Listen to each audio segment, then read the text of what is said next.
Sono Deus dela, listen when.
the east, the west, the north, and the south, family. Thank you for joining me. Congratulations, you've made it through Halloween. For those who are in the future, who have already entered into All Saints Day, peace to you on this wonderful, masterful new day. And for those who are just ending their Halloween, this is purposeful, this video, as the veil is completely transparent and I have gotten telecommunication from Prince himself. Now, this is something that you'll be like, oh gosh, FleurBrun, you've gone too far, but I had to come in. Normally I sit down, chill out, have telecommunication from the ancestors, but tonight we're going to enjoy the veil opening, the veil being revealed together. We're going to do some fun stuff with my deck that I only use on myself. Prince talked to me, and I need to talk to you. So this is going to be a beautiful evening. Lots of questions will be answered. I've actually done a beautiful cleanse to allow for only the highest, most positive beings that are of the heightened frequencies to allot for telecommunication tonight with all of us. So hopefully you're okay with that. If this is something that you would not like to do, I say that you gracefully step out of stage right. This is something that I never do, but once Prince comes to me, and this wasn't the first time, but he keeps doing it. So I felt like, okay, if you keep coming to me and you keep communicating with me, this is something that I'm meant to share, apparently, with everyone. So come in, step in the room, get your snacks. I have fruits. I'm ready for tonight. I hope that you're ready. Big up to the West Coast who's just settling in tonight. Big up to the East Coast going into the evening with FleurBrun After Dark. And peace to those in Central who are a little further behind. So we're going to get in the conversation on All Hallows Eve, if you are there, or Happy Blissful Saints Day for those who are in the future. Okay, so family, um, about 2 days ago, I was in a particular place in the ether, which I always go. Some of you are able to visit me there. And someone pulled me into a room, a particular person who's attached to what you know to be Prince. And when I was pulled in the room, he was calling me to come talk to me. Now, if anyone knows Prince, which is interesting because there's a particular subscriber of mine who actually was one of Prince's mates for maybe a short or long stint of time. I'm not quite sure. And she had always been bombarding me, big up to her. She had always been bombarding me, telling me things that that she thought Prince wanted me to know, that she wanted to share. And I blew it off as steam because again, some of us have touched that realm, the certain beings that are in the entertainment business. And I don't always take everything that everyone tells me as facts, as I wouldn't assume that you should do with me as well. But I found it very interesting that he pulled me in via another person into, and this is my ether space, into a room to talk to me. But if Prince is very sublime, he's not a talker, he's not a communicator. Everything that he translates to people is in frequencies and vibrations. That's what made him such an incredible artist. That's why many of us, when we listen to his music, I had to bring his frequency into us. I wanted to start off bringing that wonderful frequency of purple rain, the rain of purple, which is coming upon the planet in the droves. I saw Luna Ash. Big up to Luna Ash, who's in the house tonight, joining the family, talking about the purple skies. If you notice that many of your dusk, dawn and dusk that you begin your day and end your day with, are starting to have reminiscent of the color of lavender or purple, which is beautiful. And I find it interesting that for the last year or two, this is becoming less of a phenomenon and more of a normality. So for those who have seen or witnessed the purple skies, it's a testament that also you're into a realm, you've permeated into the higher realms and frequencies, allotting for you to interact with those higher dimensions where those colors are way more masterful, way brighter. Those colors are based in light frequency that actually transmutes our very DNA. allowing for more light frequencies to be able to do more of the transmuting of changing and morphing us into higher beings that are able to coexist in the higher realms. So let's get in the conversation tonight. I hope everybody's here for the ancestors. I did a master cleanse, like I said. I cleared the space because I don't.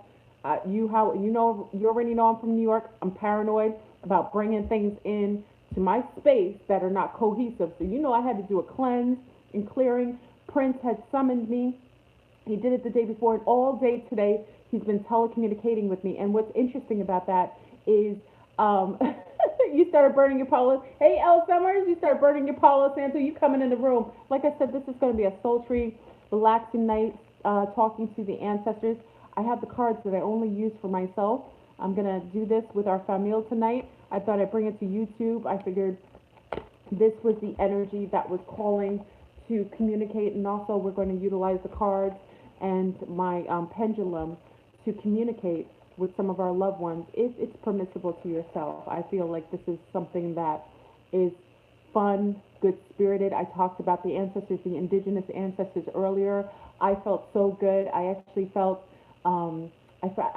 feathers on the back of my neck earlier, as if my ancestors were standing behind me, standing in alignment with me, and it was such a beautiful feeling and a feeling of support. So I know that they're reminiscent. Oh, for those who, I don't hide anything I do. This is basil. For many of you don't know, I always use basil as a cleanser and a cleaner and disinfectant. I also use my blue, oh gosh, what is this one called? Look at my eyes. I always use this as a cleanser. I use this all the time. I think you've known this on the show. I always add this to water. I bring in the elements of fire, earth, air, and water into my realm to clean and cleanse, also allow neutrality and balance. So I bring that in with anything that I'm doing that is more based in metaphysics or touching the spiritual realm. Remember, the veil is wide open, so all telecommunication, as long as it's positive, cohesive, and within the realms of assistance for us in positive ways, I will allot for those frequencies to come in tonight. And also, the telecommunication from Prince coming in is motivating for me to make this video. So I'm loving that this is in Purple Rain. Also, I have some, obviously, frankincense. Frankincense is a must. So I always burn frankincense to allow for also a very wonderful cleanse. I have my charcoal burning. I have my blue cobalt in the water. As many of you know, for the conference, I have my UFOs. I'm so corny. I have my UFOs from the conference, lighting up. You remember these from back in the days? These were so much fun. So I have these lit up. I also have, my wonderful ankh, and this is reminiscent of Prince. I can't, actually, this is very connected to him personally. So I held this up in honor of his energy and bringing that in as a wonderful welcoming symbol that is reminiscent of everything he represented in life, and also I won't say in death, but where he is now. Okay, so how's everybody doing? Do you want to do the connection to the different cities and ley lines like we normally do? You want to kick off your city so that we can interconnect with each other, build an energetic grid like we normally do on the ley lines, and kind of connect to each other and make it our own personal grid. So how we do that is we always give shout outs to where we come from. I already saw a couple of people did shout outs. We already started. We got Arizona in the house. We got Regina. El Paso, Texas is in the house. What's good? We have obviously Florida's in the house. I'm here. St. Lucia, my people. Gigi's in the house. Phoenix is in the house. What's good? Brandon, Philly. We got Minneapolis in the house. Brooklyn represent Columbus, Ohio, North Kakalaki. So Florida, Baltimore, Cincinnati, South Australia, Memphis, Tennessee, Hartford, Connecticut, Arizona, Seattle, Mexico, Vancouver represent. What up, Selma? Maryland represent Buffalo, New York. Ooh, it's chilly. Palm Springs represent West Michigan in the house. Boston, Massachusetts, Queensland, Toronto, Costa Rica's in the house. What up, Fairy Light? Quebec is in the house. Pittsburgh's in the house. Cape Town, South Africa's in the house. Milwaukee's in the house. North Kakalaki again represent Columbus, Ohio. South Bronx, South Bronx. What up, Regulus? Alabama's in the house. What's good? Oh, back to back Alabama. Sudan is in the house. What's representing Sudan? We've also got, sorry, Virginia. California's in the house. Big up to y'all in California. Sin City representing what's good, I believe, me.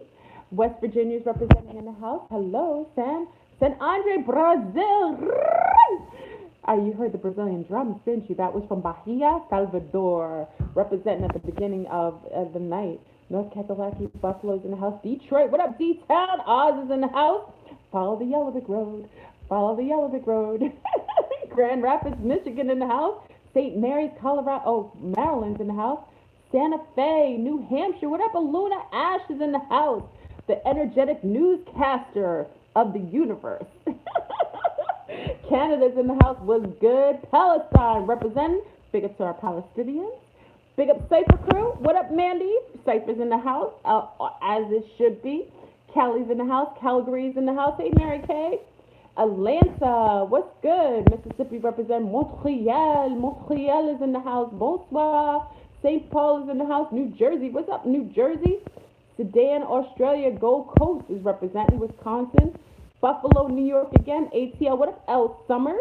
Amsterdam is in the house. Nevada, Reno. Amsterdam is in the house. We've got Florida, of course, representing. Denver. Texas again in the house.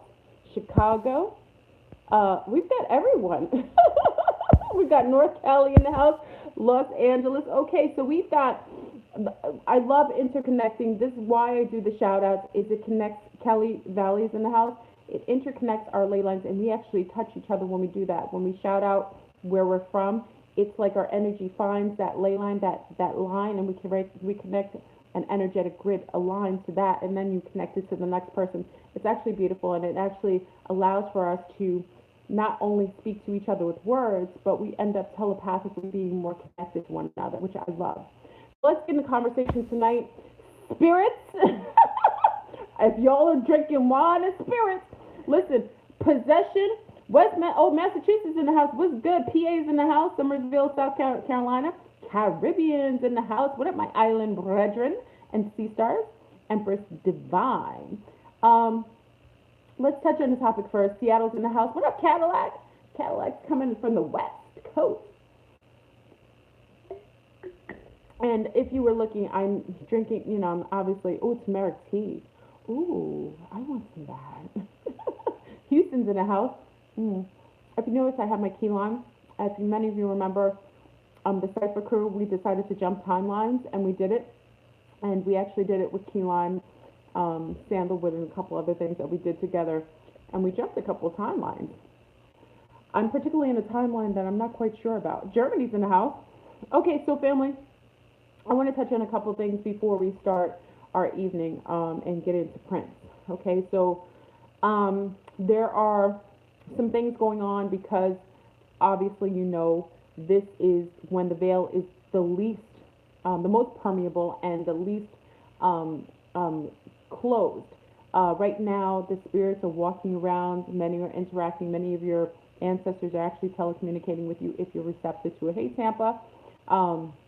Hey, Tiffany. Cypher crew is in the house. Oh, Cypher. Go to Cypher, FleurBrun Cypher on Facebook. It's a secret group. It's almost like Harry Potter's secret school. You have to go through other parties to find the secret school, which is called FleurBrun Cypher. So you have to find FleurBrun Cypher admins. My admins do a little check, and you contact them. You ask them if you can join, and they'll give you what's necessary to join the group, and then you'll find us. And the other side, Flint, Michigan's in the house. So there were a couple incidents of people being possessed by demons, which is not uncommon, but because the veil has been thin already, and notice because the veil is extremely thin, basically non-existent right now, massive possessions, demonic possessions are occurring in the droves if you've not noticed. We had an indication, someone contacted me, is that their partner is demonically possessed. It's somebody, obviously, we've talked about this before, if you're engaged in drinking a lot of alcohol, which is basically a wine and spirits. It allows for permissibility through your auric field for entities to attach to the outside. And if you drink and you're an alcoholic and you're struggling with that pattern of behavior, they will eventually break down your auric protection and create portals in you and attach, and eventually sometimes they're able to permeate through the entire safety net of your aura and be able to sidebar your consciousness and somewhat take over. It's generally not the case that most demonic possessions are not able to take over a body too long, based on the fact that they're not, most of them incarnates have not been in human form before, so they're not able to really um, um, uh, they're not able to control the body as a being that has been in a body before, like humans that are basically living in between, in those middle and purgatory, kind of like in the space in between. And if they get access to a body, they've had a body before, so it's not something foreign to them. The issue with demonic possession or incarnates possessing or being able to infiltrate a body is once they get in, that's when you get people contorting their bodies, like bending their bodies back, heads, like the exorcist, turning their head backwards because it's something they're not the normality of the body's perimeters is your mic blocked? Oh, hey, Jose, can you not hear me? Can everyone hear me? The volume's low. Interesting. Oh, the sound's muffled? Uh-oh. Uh-oh, that's weird. My sound is regular. Hold on. I think it's because I'm getting telecommunication on my phone. See if the sound comes back. Is the sound coming back? Okay, hold on, family. Let me try to. Okay, let's see. Is a little, okay, is it better? Okay. Hopefully does it sound a little better? Muffled still. Okay, hold on. Remember, this is a night. Some people can hear me, some can't. This is interesting. Some people, wow. Some people hear me and some don't. Okay, okay. Um, you can hear fine. You can hear perfectly fine. So it's interesting. Like the mic is blocked. See, some say it's good, and some this now, family. Now this is where if some are hearing me fine and some are hearing me muffled, there might be some spirits in the house, maybe blocking the telecommunication, or there might be an energetic field that is, remember, there's a lot of beings right now who are interacting with us on a normal basis right now because the veil is pretty much gone. So it could be a little, this may not be something that has to do with me. It might have to do with some beings that are interconnected to you, or maybe trying to mute this telecommunication to you. It could be anything. Spirits want to be heard. We're going to do this tonight, family. So I just want to talk about the possessions. A lot of people are being possessed, and I just want to make you mindful that every time, especially during this time, if you're drinking and you're of a lower frequency, remember, you're of a lower frequency. When I say lower, that's not a judgment. It's just your frequency is a little hampered. You are allowing for permissibility of beings to attach to you or perhaps eventually be able to incept inside of you. Okay? So be mindful of drinking too much. I'm getting messages as we speak. Be mindful of drinking, chiefing. Also, for my family who chief, big up to the chiefers. Remember, when you're chiefing, you're also changing your molecular structure, allowing for more permissibility of beings to attach to you if you do it too regularly. So just be mindful. I always say enjoy yourself, but be balanced in what you do. So I wanted to talk about that previous to this. Let's get into the fact that Prince has, like I said 2 days ago, Prince had brought me from the ether to my room and brought someone to bring me in. Now, I guess I can reveal to you, I wouldn't have said it before, but I will reveal it now. To my knowledge, now listen family, this is to my knowledge, Prince contacting me has zero or nothing to do with his transition. I personally, this is my personal opinion and what I know to be, it could be something different and it could be something else. But from what I know to be, Prince has not transitioned. He hasn't transitioned. He is telecommunicating for me from somewhere in a base underground, underwater. And he had safely found, left. This is my opinion, and I would love your opinions as well. But from what I know to be, Prince isn't dead. Prince has taken himself out of the public eye and is living somewhere under the waterways, somewhere very obscure, and he has communicated with me telepathically. This is my personal opinion. Even when he communicated with me, I knew just from the feeling, from those who talk to the dead, those who have telecommunication with the dead, and those who have telecommunication with ETs that use telethoughts, telepathy, to interact with us, you would know the difference. You can feel the difference between someone who's passed away and someone who's basically like your mom calling you before, like she thinks about you, and then all of a sudden she calls. There's a different energy with beings that are passed away than beings that are living in telecommunication with you. I liken it to this. I always like to break it down to a basic. Whenever I'm getting telecommunication from someone who's passed along, I get static electricity. I get hives, I get like a white noise, like a muffling, like some of you are getting right now. I get a muffling, like a white noise in between the telecommunication.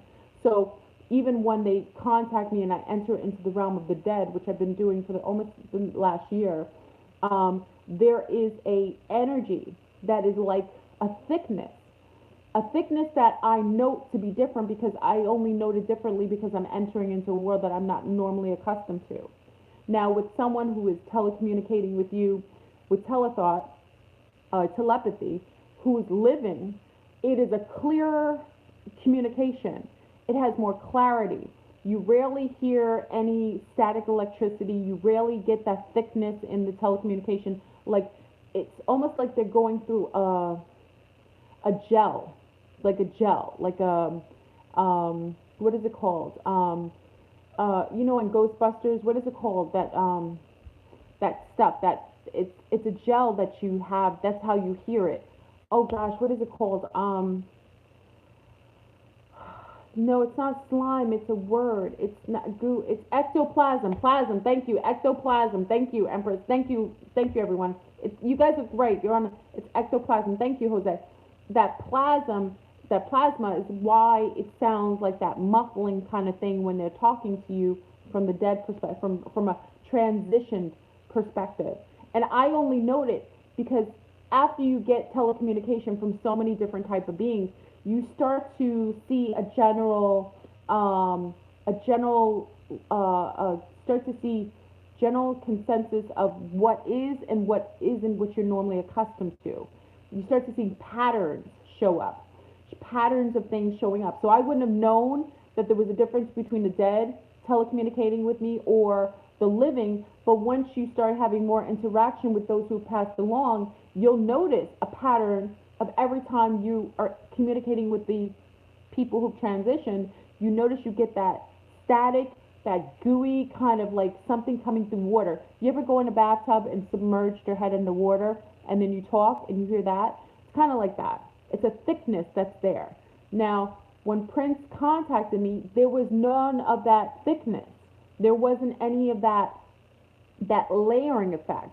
It was if he was calling me from another place on earth, and it was clear and there was clarity in even how he showed up visually. So as he contacted me 2 days ago when someone brought me in a room and he was there, I knew from location, just because I travel to many places when I'm on the other side, that he's somewhere underneath the waterways. Meaning that wherever he is, I don't want to say hidden, but I personally, from what I know, he is out of the public eye, somewhere exclusively remote from anyone or anything that could find him. And that is why, yes, I personally know him to be alive, because the telecommunication that he's been giving me is, excuse me, is very reminiscent of someone who's living. It isn't of someone who's dead. And What's interesting is that, like I said, there was a young lady who's still one of my subscribers who's perpetually was contacting me for sometimes days on end, writing me tons of letters based on Prince and her relationship with him. I found it very interesting that when he contacted me, it gave more credence to her viability because everything is interconnected and everything is relative. Okay, so today, this is 2 days later after he contacted me initially in the ether, being pulled out of the ether into his realm. He kept showing up on my phone. He kept showing up on people sending me things. My girls had a purple, somebody sent a purple caps to my little ones. Everything purple was showing up. And I said to him, okay, you apparently want me to acknowledge you. What is it that you want? And he said he wants to be heard. So this is what's interesting, and that's why I brought out the cards, because I only do cards for myself. I don't necessarily go to people for readings. I do accept that people do read cards. They do a masterful job. I know some wonderful intuitive card readers who do a wonderful job at giving readings. They do. I generally, because I've become more independent in my own practices, I do things for myself from a me point of view, meaning that I trust my own point of view. I trust the guides that come along with me. I trust all of my ancestors that are aligned in my higher frequency. So I really basically do things for myself. But I thought it was very purposeful and wonderful to bring out my wonderful um, my wonderful pendulum tonight that we can use to ask questions to the loved ones on the other side. I know people like my father who passed away. I think that this is something that we enjoy doing, and I want to do this with an open mind and also get some answers from Prince tonight. So we're going to allow for the telecommunications to Prince. If you're okay with taking this journey with me, it's the first time I'm doing this publicly, and I thought it would be absolutely a wonderful wonderful. Some people are getting muffled. This is interesting. This is how you know spirits are here. We're getting muffling from some, and others aren't getting muffling. I'm actually excited. The muffling is a sign that we have present. We have a lot of different presences here, actually interacting. That muffling is that probably that plasma sound. We're thinking that that's something else because some people are hearing and others are not. And I haven't done anything with what I'm my phone. So this is interesting. So we've got interaction tonight. Okay, so family, we get muffling. This is a good sign.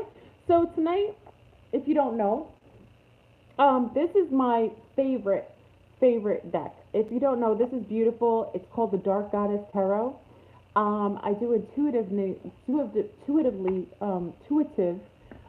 readings for myself. If I want answers or clarity for anything, I generally, Patricia says she needs answers. I think everyone's getting the muffling. This is great. Okay, so listen, family, let's take the muffling and try to focus on it. This is a sign that we're getting interaction from the beings on the other side.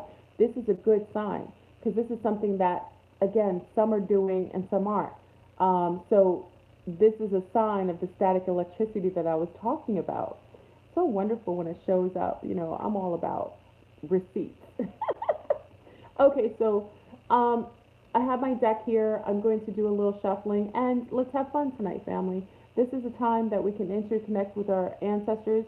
I'll allow you to ask questions if there's things you want to know. Actually, I'm going to start off and kick off some questions for Prince and find out what exactly he wanted to transpire tonight, and why he was communicating with me, and what message does he have to you all that he wants to share. So I'm gonna shuffle the deck while you do this. The Day of the Dead, is the Day of the Dead tomorrow? Is it? Is it on All Saints Day? I think it is, right? The Day of the Dead. I think it's all tomorrow. Is it tomorrow? I think it is. Ah, yes, the static electricity. Ancestors are here, family. We're gonna try to. Ooh, cards are flipping out already. My notes, and how you know they're here. Also, this is another sign that you notice with readers. Whenever people are traveling into, this is another thing, and it happens to me only when I walk into the land of the dead. I get sniffles, a lot of mucus buildup. It's interesting because my nose is running, and I was like saying earlier, I was like, I'm fine, I'm healthy, and I was like, oh my gosh, yes, I traveled to the other side. Sometimes you get sniffly, eyes watering. I think there was a person who talked about this, Bobby Hemmett. Let me give some credence to Bobby Hemmett. Bobby Hemmett is somebody who's into the occult. He talks about going into the angelic realms, and he said every time he did, he'd get cold-like symptoms. And it's interesting because every time I go into the other realm of the unseen, of the transitioned, I always get watery eyes or stuffy nose, a buildup of mucus that kind of just lingers after I go into that realm. It's interesting because a lot of people who are big into, channeling and doing things and interacting with a lot of different beings, they have a tendency to get these same type symptoms. And I always, like I said, I always love to see patterns that show up for different people from different walks of life. Um, you can still hear me, the muffling. Okay, so we've got some ancestors in the house. Let's give a shout out to the ancestors. Big up to the ancestors joining us today from the spirit realm. We want to give honor and credence to those who brought us in life. Your nose itches like crazy right during readings. See, Aluna said the same thing. It's something. You're gonna make my nose itch.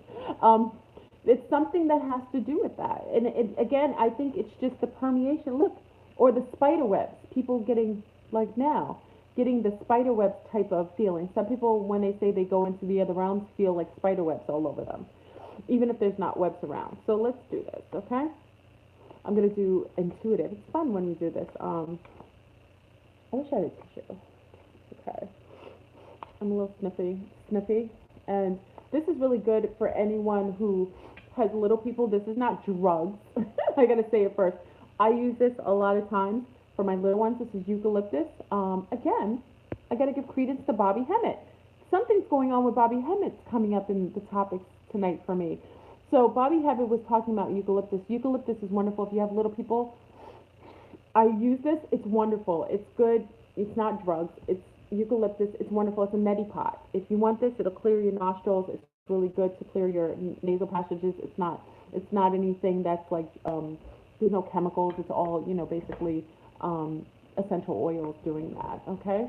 So let's go. I'm gonna go. I'm gonna do a reading first for. I'm gonna ask questions for Prince and see why it is that is coming with me. And again, if you want to know what deck I'm using, it is the Dark Goddess Tarot. Okay, I do intuitive, which allows for me, I use it for this myself. I've never used it for other people. I just don't do that. But tonight, where it's a special night where we have the others coming in to interact with us, and we have an open portal, basically an open veil, and we're going to take advantage and allow for communication. So let's ask the question, family. Why is it, Prince, that you are contacting me? What is the reason you're contacting me? Oh, wow. Okay, hold on. Oh, Witch of the Fire. Listen to the card. Witch of the Fire in reverse. You have been, this is interesting that I get this card for him, the Witch of the Fire, inverted. Why he's communicating is because he's felt that he has not had the voice anymore because he's had to be in hiding. So it almost feels as if he is being persecuted, even though he's chosen to do this. But he feels persecuted and forced to having done this. And this is the only way that he's able to contact a lot of us from the outside. So he has chosen this way of communicating, telecommunicating through telethought, through telepathy, to not only myself, to others, to be able to do that. But he feels persecuted. He feels like he was forced to leave. He doesn't feel like he did it by choice. He felt like, from what this card tells me, someone threatened his life. Not only just one person. It was a big conglomerate that forced him out and made him leave and have to do this, and had to leave forcefully on his own accord. But he did it quickly, and he didn't have enough time to really prepare for things that he feels like he didn't get a chance to do. So this is basically, I love that he got this card because it tells us a lot about what happened to him and why he's choosing to contact me now, or us, rather us, because it's all of us talking to him now. What is it, Prince, that what are you? Okay, let's ask a question. Does anyone have a question? Do you want to ask a question? Because I don't want to be the only one asking questions. If you have a question for Prince, um, anyone want to ask a question? Let's see. I'll pick one question. This will be interesting. This will make it more plausible. And Prince's sister is told that his sister Prince's sister said that he told his sister he would die. Prince's sister said that. Did the royal family threaten Prince? Okay, yes, because remember, the Queen had celebrated on the same day that Prince died. Remember, they turned everything purple, and Justin Timberlake, after he died, also did a tribute. And remember, he didn't get along with Justin Timberlake. So let's ask that question. Did the royal family have anything to do with your death, Prince? Anything to do with your death? Oh, wow. Okay, so we have let me get we're getting a lot of fire. Hold on, let me get my flashlight here. We got the siren of the fire. So it's in inversion. So according to this, it wasn't the Queen that made him die. It wasn't her. So the inverted, whenever it's upside down, it means no. It's a clarity of no. But it says that it was a siren of fire, meaning that this was someone in the industry that had heightened amount of influence and control. The fact that it's a siren, it says that it's a female energy, meaning that this was someone in the industry that had a lot of say over how things were ran or what was being displayed as far as his career was concerned. Now, the fact of the matter is, this is a fire card and inverted, and it's a siren card. It says that this is another woman of power in the industry who holds a lot of weight in what's said, what's done. And she had a problem with him not conforming. This is what this means to me, meaning that there was somebody else who was responsible for him feeling that he had to leave the industry abruptly. And she's not the Queen. It wasn't the Queen, but it was someone of influence inside of the industry, the siren. So the siren is represented as, remember the siren is someone who has the ability to shapeshift. She's one who sings. The siren is someone, Sailor Boy. If you ever watched the, what is it, Pirates of the Caribbean, the sirens were singing. And when they sing, they're able to manipulate and take over men. So I personally think this is a singer, a very potent, powerful singer who has a lot of say in the industry. And I have a feeling that she is the one who made a call on something. She didn't like something he was doing, and that's why he left. This is my opinion. So again, it's I see some names here. I think some of you have an idea of who it may be. What's the next question, anyone? Who has the next question? Who else is Prince? Who else is with Prince where he is? Good question, okay? Who else is with you where you are? Who else is with you in hiding, Prince? Wherever you are, who is with you? That is somebody that would be notable. Wow, we've got a lot of inverted cards here. And this is a major card. We have a Seven of Chariot. You see this card? Seven of Chariots. This means wherever he travels, he didn't travel with many people. There is only, according to this card, there's only a very obscure few. Only one carriage could carry all these people, meaning that there wasn't several different flights. There wasn't, yes, thank you, 7 people. There wasn't many people who could go. There was only a small niche of people, 7 because it's 7 inverted in the chariot, that were carried in the car, however he was transported, the plane, the car. There were only this amount of people, and that's the only people that were with him that were carried in the chariot. So it's only a small amount of people, and we can also make the assumption that it's a 7. It's probably 7 people. 7 people were accompanying him. 7 people that are very close to him that were able to accompany him. Um, oh, good question. Prophetess Gigi Hicks has the question: is Michael Jackson? Oh, this is an excellent question. Is Michael Jackson with Prince wherever he is? Is Michael Jackson with Prince wherever he is? Wait a second. Ah! What? Do you see this?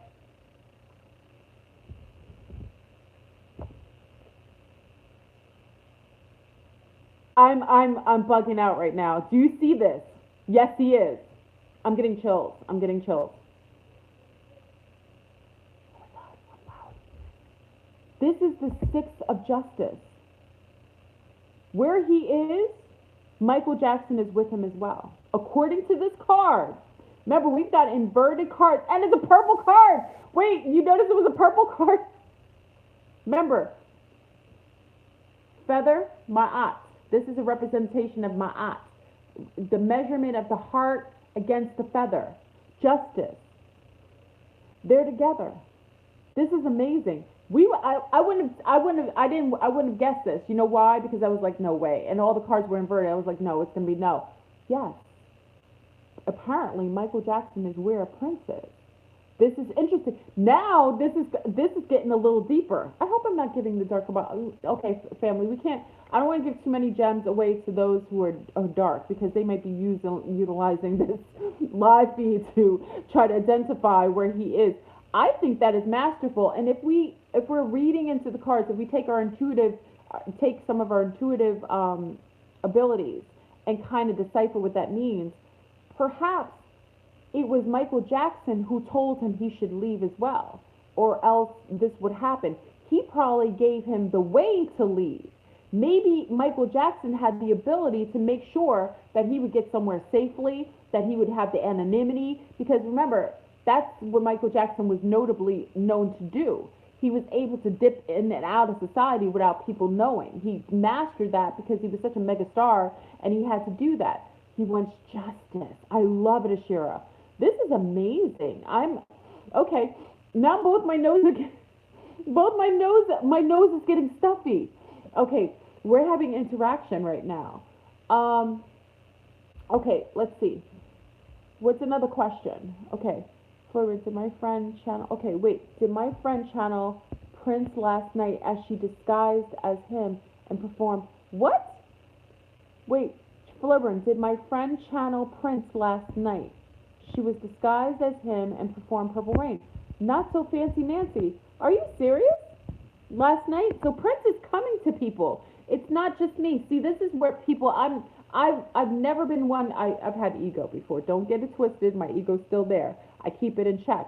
But I never want to put ego. My ego never supersedes the fact that I think it's only me. He's telecommunicating with other people. He's not just talking to me. It's others who are feeling it and telecommunicating with him. Okay, let's ask the question, is he happy where he is? Let's ask the question, is he happy where he is?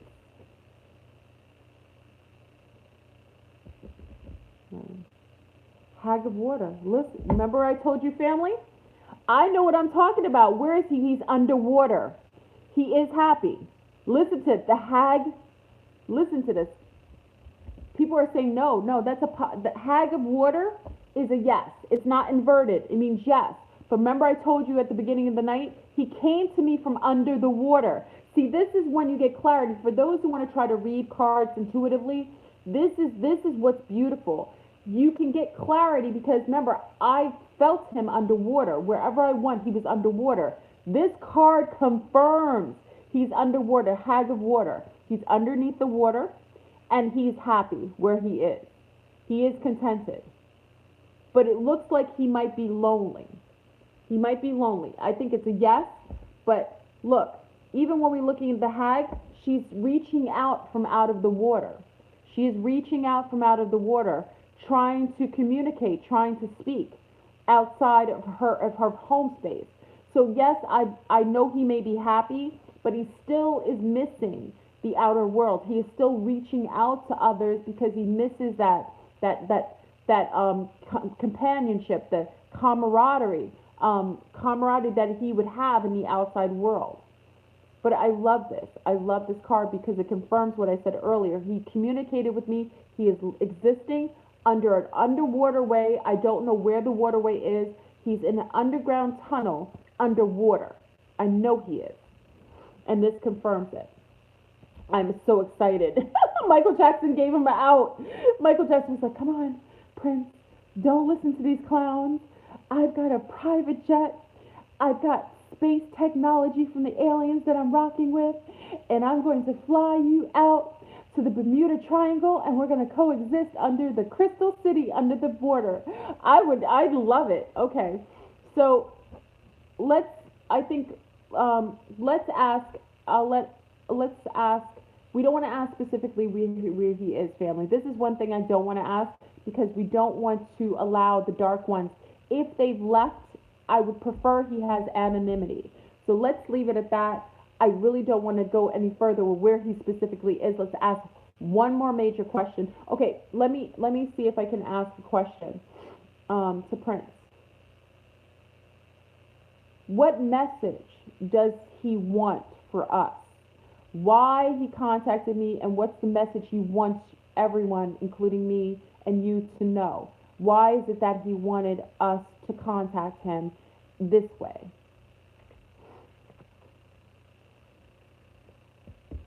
Oh my gosh. The Wheel of Fortune.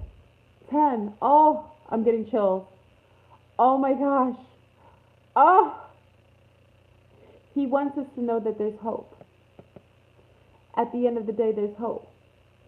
He wants us to know that in everything that we do, it isn't in vain. That is a beautiful, this is one of the major Arcanian cards. This is a major card. This is a denotion that he says to us, why he wanted us to know that everything that we're doing in enlightenment and in building and in building ourselves and gaining and raising our frequency, it is not in vain. It is meant to, we're going to have a beautiful everything everything positive will come to fruition from all of the heartache, of the work, of the shadow work, of the dark night of the soul, of the fasting, of the crying, of the purging. Everything that we've been working towards will have a beautiful ending. The Wheel of Fortune. This is an absolutely wonderful card. I'm grateful. And again, you have the purple stars at the top. I am so grateful to you, Prince. I am so grateful that you were able to give us this hope. Give us hope. Give us hope that everything that we've been working for we'll be able to see tangibly and coexist in a way that we've all desired for a long time. I think this is something that we need. So this is the hope that we needed, everyone. This is beautiful. I'm so grateful. Thank you, Prince. This is what he wanted us to know. And there's Ding telling us, oh, I love it. I love it. I love it. I'm grateful. Oh my God, it's so wonderful. My nose is stuffy.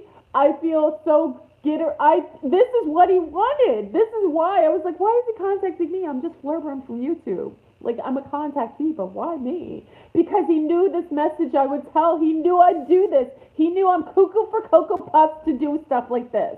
I'm so grateful. Thank you, Prince. Thank you, Michael Jackson. Thank you for all that are accompanying him. We needed to hear that message. We needed that confirmation that everything is going to be okay. That everything that we've been working towards, we're going to be able to see and experience tangibility, and it all comes to fruition. Thank you so much. I'm so appreciative. Prince, I'm so excited. I've never done this before, family. I know I'm kind of corny. You know, forgive me for being so corny. So okay, so we've had our telecommunication. I know I want to go further, but I don't. I want to keep his anonymity, and I want to be grateful. Hey, Mandy, I want to be grateful because sometimes such a wonderful message, so simple and so practical.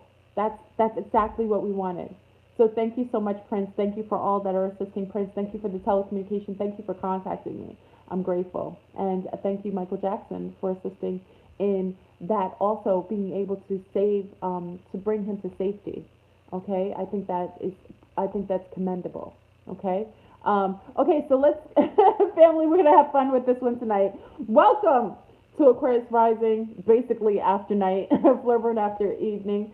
I say we ask some really pinnacle questions. Now, family, normally I should do the phone. I'm not gonna do the phone line tonight. Normally I do the phone line. If anyone, this is what I'll do, which will be fun. I don't want anyone putting their number on here. I don't, no, I don't want anyone putting their phone number on here. I want you to ask a question. Let's see, how are we going to do this? Let me, I don't plan. Remember, I do all this thing, I do everything off the rip. So I don't plan for these things. Let's ask about things that are happening in the future. Let's ask about all the events happening. How about that? Get your snacks, family, okay? We're going to go ask about the question. We're going to ask about the event coming up. We're going to ask about the caravan that's coming towards the border. We're going to ask about the election. Are you down with that? Get your questions out, okay? I'm going to get my snack. Come on, 2020. All right, get your questions out. Okay? Nobody has, you don't have any food at home. You've got to have the snacks. I know FleurBrun will make you, listen, I'm a thickums and I eat. 2020. Okay, what's your question? Embracing light. You want to ask about the year 2020. What do you want to know? We need to be more specific because remember the cards are being really beautiful to us tonight. What do you want to know about 2020? You made a grilled cheese. Someone made grilled cheese and soup. Ooh, I remember those days. Oh, Lord. Okay, hold on. Okay, I've got so many questions. Hold on. I've got to focus. What major event will happen in 2020? I like that one. Okay, so you ready, family? Hold on. Let me get my orange. Let me get my orange. Okay, embracing light. We're going to answer this question. We're going to do the 2020 question. I'm really interested in this. The cards are being really, really truthful tonight. Okay, hold on. Let me take a bite of my orange, and then we'll go for the question. I'm going to stain my cards. Hold on.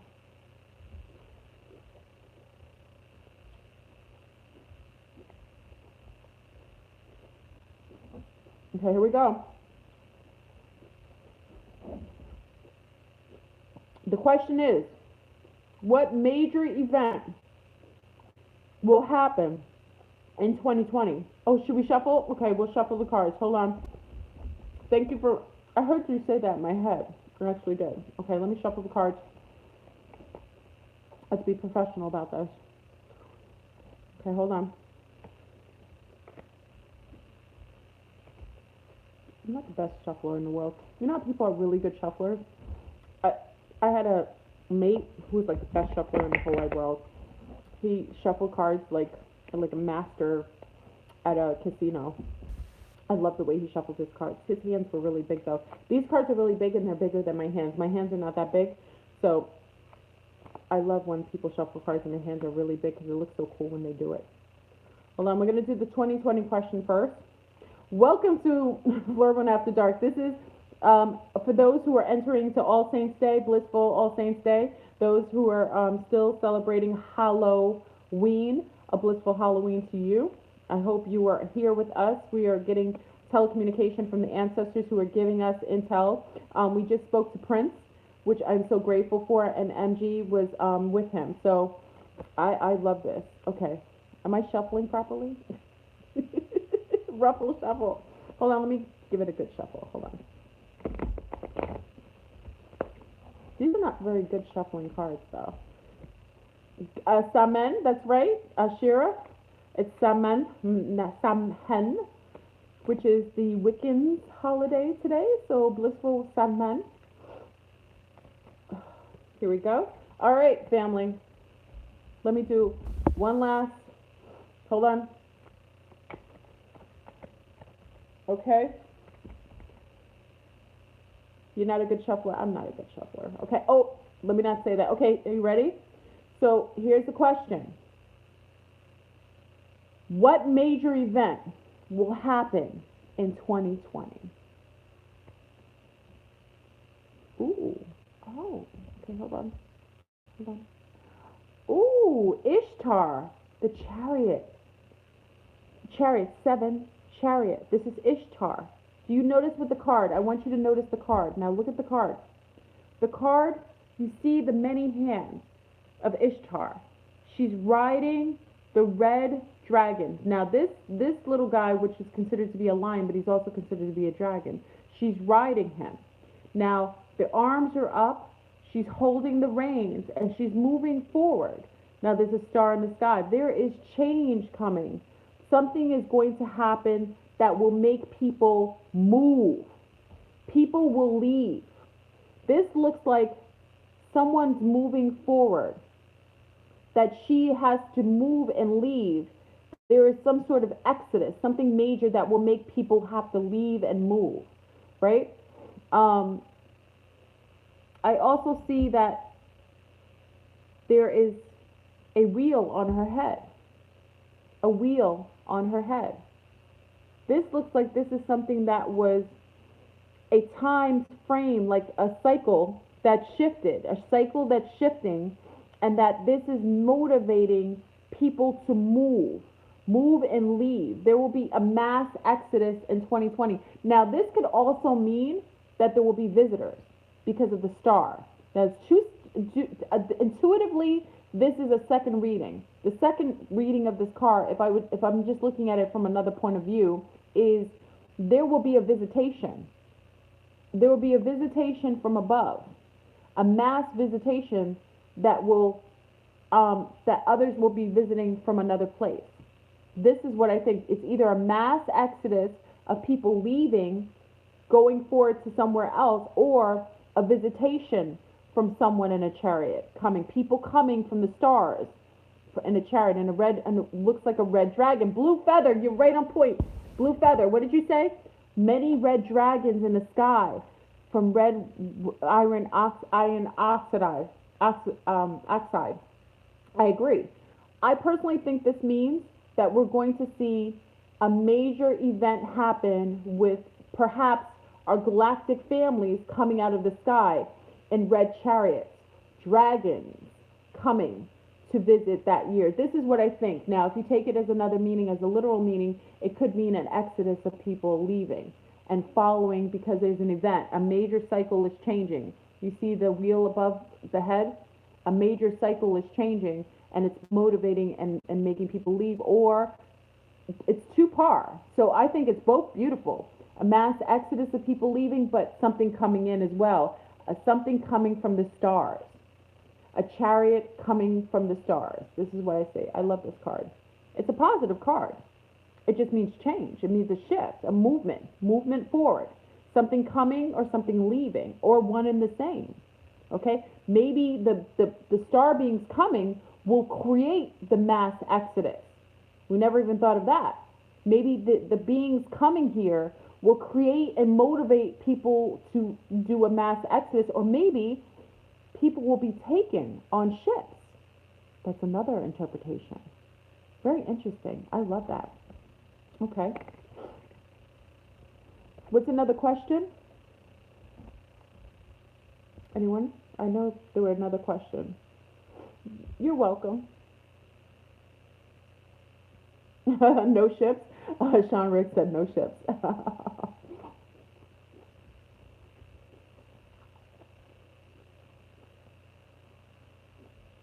I'm looking at different questions. I'm going to see. We're at 444. Next question. We're at 444. 444 people are in here. We were at 444.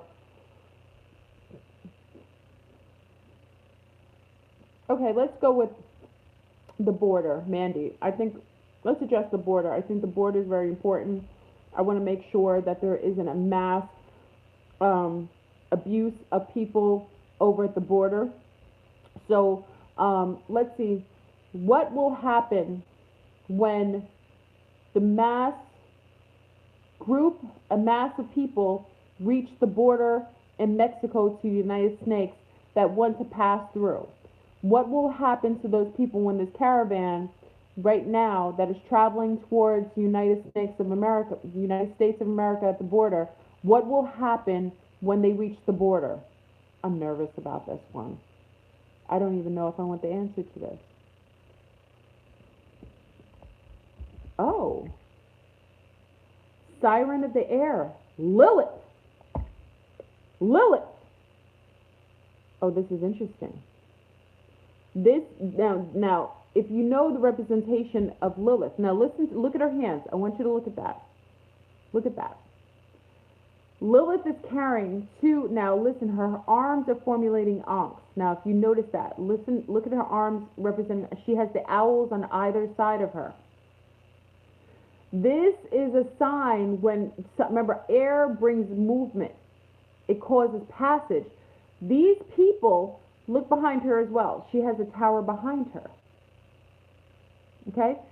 The siren of the air means that there will be clarity when they reach there. Meaning that I don't see a slaughter, I don't see anything negative. There will be clarity when they reach there. The ancestors will disallow for anyone to be harmed. This is the mother. She's representing the matron. Her being there means there will be balance and there will be justice. So when they reach the border, as much as people think that there's going to be something heinous, there's actually going to be balance. There's going to be the interpretation metaphysically and intuitively is that there is going to be many different nations who interject, who disallow for anything other than balance to be an appropriate addressing of these migrants that are being there. I see many nations, United Nations might show up. There might be people from particular representations from Central and South America who actually go and actually have conversation. Remember, air is communication. There's going to be mass communication with different nations, different parties from either side. Listen, either side. Balance. Balance. And they will speak on this, and it will be a. I don't see them passing the border, but I see it being peaceful, and I see it being addressed properly. This is what I see. If I had to read this card, so people on both sides, different parties from different nations, will bring balance. She will speak. There's going to be massive communication, a very feminine energy, so that UN is always corrupt. You're absolutely correct. There'll be communication by all parties, but the nations of the people of Central America. You see the Mayan temple behind her, the two owls, which is wisdom. Okay, she has the ankh, which allows for balance. Remember, it's not the cross, it's the ankh, and she's a siren. So her communication, remember, telecommunication through voice, toning, sound. This will be a balance. There will be others who intercede in this when they come to the border. There will be people to help, to assist in communicating so that people will not get hurt. I love this card. It's positive. Okay?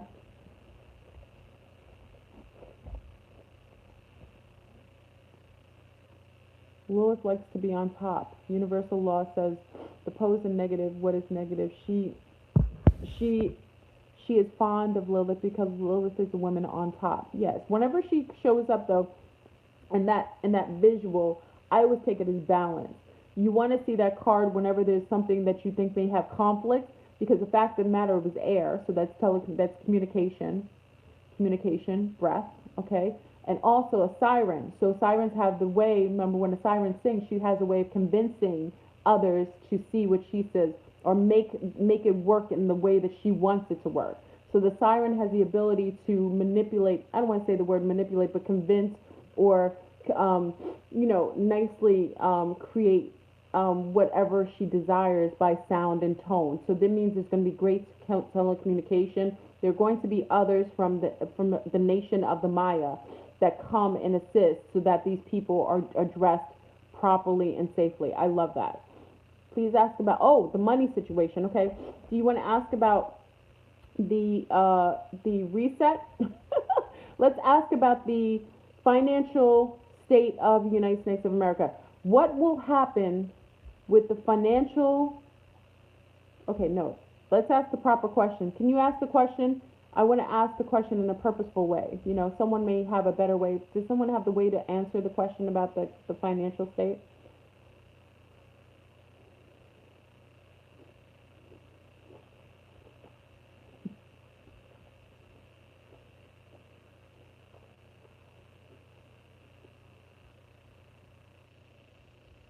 sorry. Okay, when is the reset? Good way of saying that. Okay. When is the financial reset? When will the financial reset be? Okay.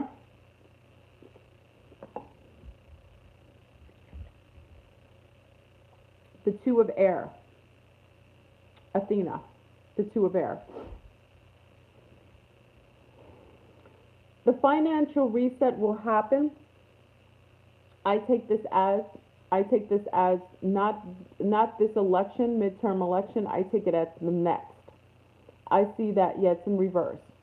I take that this means that the the the reset will be when there is another change of power, another.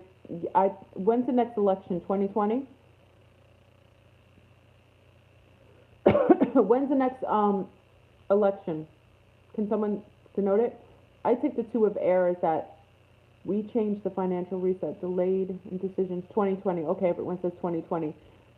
I personally take this as the two of, sorry, let me look at this card.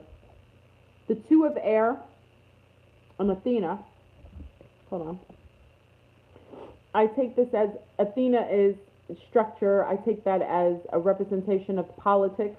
So whenever I see Athena, I take her as representation of political settings.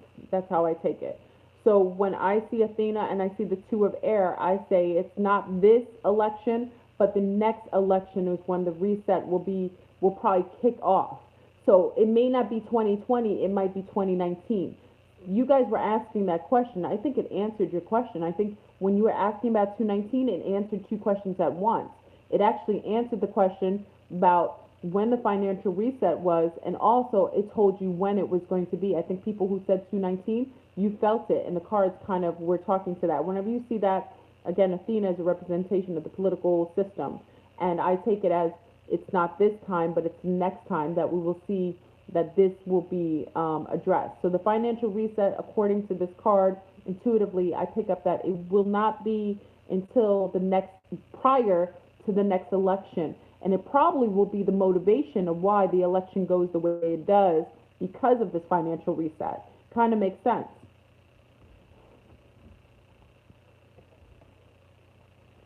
I feel like it's just being stalled, so I know I'm being impatient. Well, everything is purposeful, and timing is always masterful. The universe does not make mistakes. When it's meant to happen, it's going to happen, and it'll be in alignment with our frequency and the way that we can actually recover or learn or be able to bounce back from it. Okay. How about let's ask the question. What will happen to Donald Trump? Will Donald Trump, let's ask the question, will Donald Trump be re-elected in 2020? That's a big question. Family, don't start any arguments don't start any arguments in the queue. Please don't. Let's stay focused. Let's be friends throughout this whole feed. Will Donald Trump be re-elected in 2020? No. What? No. Oh, wait a second. No. Nine of fire. Chantico. No. He will not be reelected. There will be many parties against him. Look at this. Look at this. There's going to be a coup d'etat. They won't allow him to be reelected again. Yeah. This looks like people, look at all the parties behind him. Nine of fire. That means there is a lot of angst and aggression, and there will be many parties against him working. Look at all the people behind him, all the representations behind him. There are people that will make sure that he is not reelected. They are working in the midst right now to make sure and to assure that he isn't going to be reelected. This is interesting. I thought it was going to be yes. It's a no. And it seems like people have a lot of venom. That fire is just a lot of Fire is passion. There are people passionately making sure he does not win. So 2020, according to these cards, Trump, um, Trump won't win. Wow. Okay. That was interesting. That was very interesting. Kafisha said he will win. He will. Okay. So the next question, um, will a woman, let's ask this question, will a woman run for president in 2020 and will a woman, no, I can't ask two questions at once. Will a woman win the election of 2020? Will a female president be elected in 2020, family? This is a very important question. Let's see. Let's be friends. Remember, stay friends in the comment section. Will a woman be president and elected in 2020? No. No.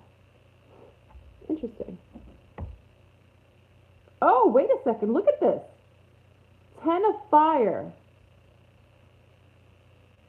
Tyrone. No. And you see the woman upside down, inverted? No. There will be a woman that runs. A woman won't win. Look at this. She's upside down, and as you see, she's tethered. She's being persecuted. You see all these different lines that are attached to her that it seems like she's in a web of fire. She's bonded. Thank you, Paul. No, a woman won't win. A woman will run, but she won't win. She will be persecuted. She will be tied in a web, meaning that they put her there as a patsy. This is what I think this card means. They put a woman there to run, to make it seem like she has a possibility. But in this card, ooh, I'm getting ringing. In this card, it means that they purposefully put a woman that they plan to tie up because they want us to vote for another person. So they only place her there in order to make someone else win. So she's being used. She's being tied in a web to be used for another to win. So a woman will not win in 2020. She's being used as a patsy. She's being used purposefully, but she's being tied up. So reverse means yes. Oh, wait. Someone says reverse means yes in this. Hold on. Ayika, shalom. Do you think that this inversion, because we asked if a woman would win, do you think this is actually the inversion of this? Do you think that it's actually a yes? Because sometimes in inverted scenarios, if we're asking specifically, it might be a yes. So someone is saying this is a possible yes. Okay? Why it's interesting in that it came inverted, even though, okay, some people say it's a yes. Okay. I personally feel like there will be a woman running that has a great potentiality of winning, and somebody's going to at the last minute demonize her. She's going to be tied up. Something's going to happen to her. So I personally think that yes, a woman's going to possibly run and have the potentiality to win. I don't think she'll win. I think something's going to happen. What'd you say, Aurora? Something's going to happen. Okay? I would love to believe that it could happen, but I have a feeling that they're going to place her there to make somebody else win. You know how they personally put somebody there that they have a lot of dirt on, so that you think that she's going to win, and then they're going to pull out all the dirt or tie her up and, tie her up in whatever drama or something comes out, but it will disallow her from winning. Okay? Let's ask about the pole shift. Do you want to ask about the pole shift? Will the pole shift be in the next 7 to 8 years? Oh. This is a major card. Oh, wait a second. This is a major card. There's 20 worlds. 21 worlds. 21 worlds. This is interesting. Now, this is a major Arcadian card. It's a 21 world. I'm asking if it will happen in 7 and 8 years. And this card, for some reason, I'm making a call. This means it's going to happen sooner. If I had to intuitively read this card says no, it's not going to happen in 7 to 8 years. It's going to happen sooner. Why? Is because it's a major card and it's saying it's going 2021. Oh, 2021 K. I think you called it. I think it's coming quicker than, I think they're exasperating the pole shift. I think they're pressing it for earlier. So no, family, I think it's absolutely correct. I think the pole shift is not happening to 6 and 7 years. I think it is happening possibly in 2021. Absolutely. I think it's telling us when it's going to happen. It's going to happen sooner.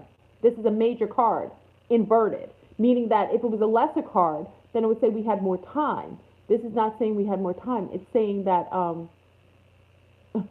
it's saying that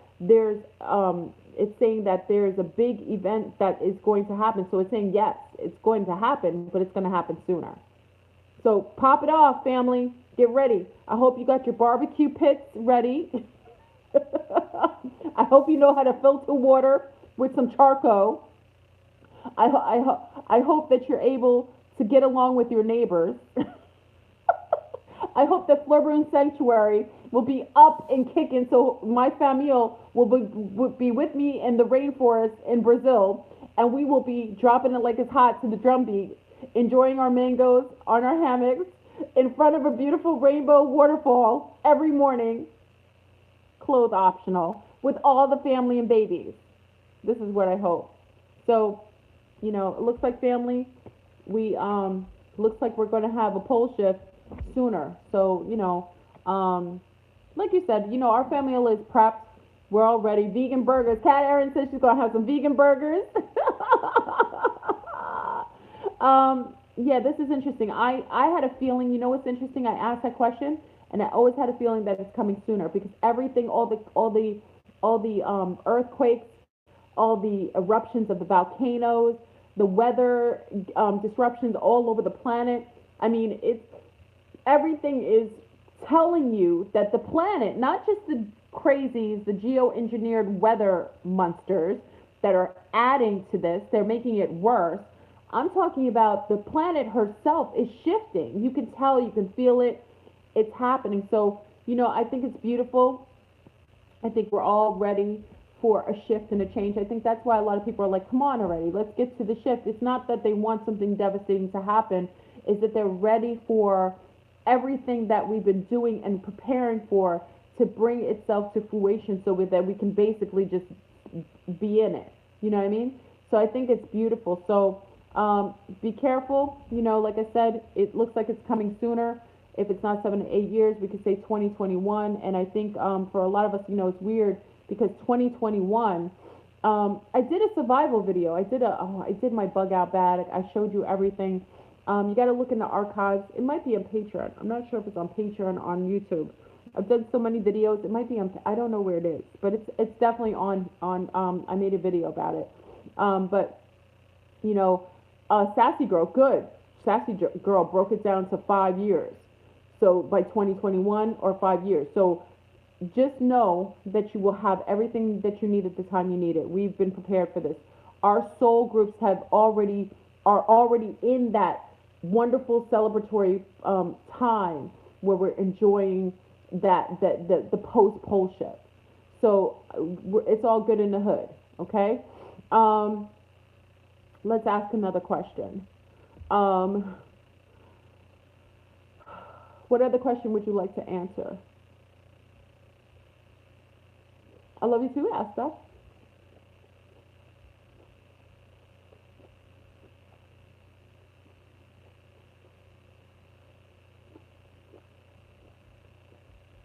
Oh, how about this? Will some of us, ooh, this is a good question.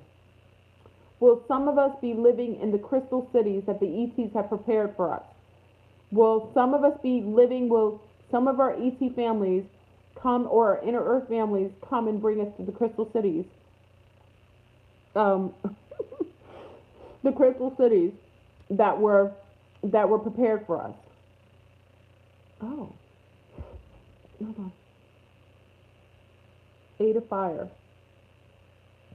Red Dakini. Listen to this. Look at this.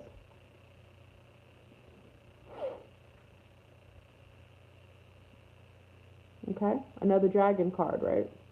And if you notice, she's inverted. So no, they're not coming to get us. Um, Chandra is really, they're not coming to get us. But if you notice, I take this card intuitively. It's the Eight of Fire. It says that it's going to be our own movement, our own exodus, our own on. It's going to be us who do the shifting and the permeation into where we will coexist. The ETs aren't coming to save us. We are going to save ourselves. Okay, and it's going to come from a passionate place, from a place where we are. If you notice that, listen, she has fire. Look at her. She's in the air. She's looking up, but look at her. She's flying up in the air.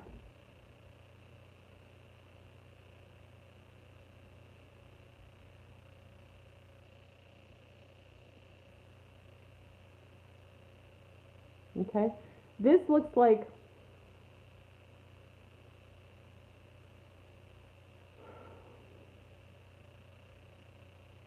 Eight of Fire, and look at the homes below. Look at the homes below.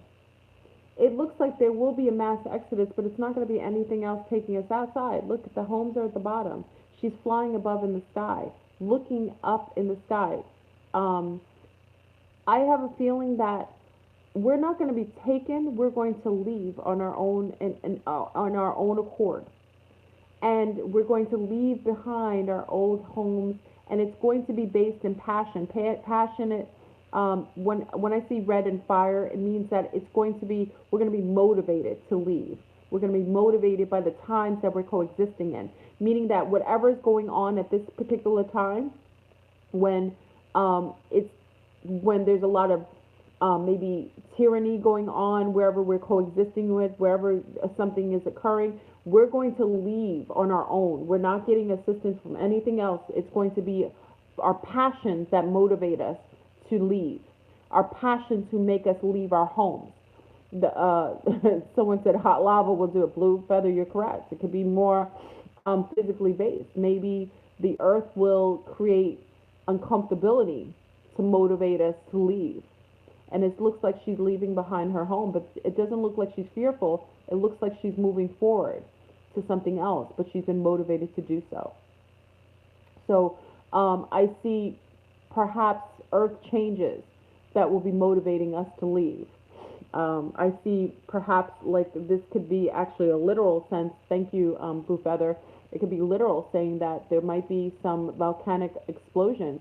It could mean that Yellowstone might blow. This might be something that there's such a big implosion or a big activity, big event that happens that basically changes the ley lines, or it's fires, or there's wars. But we're going to be leaving our homes, and it's going to be something that we're motivated to do because we can't live in complicity.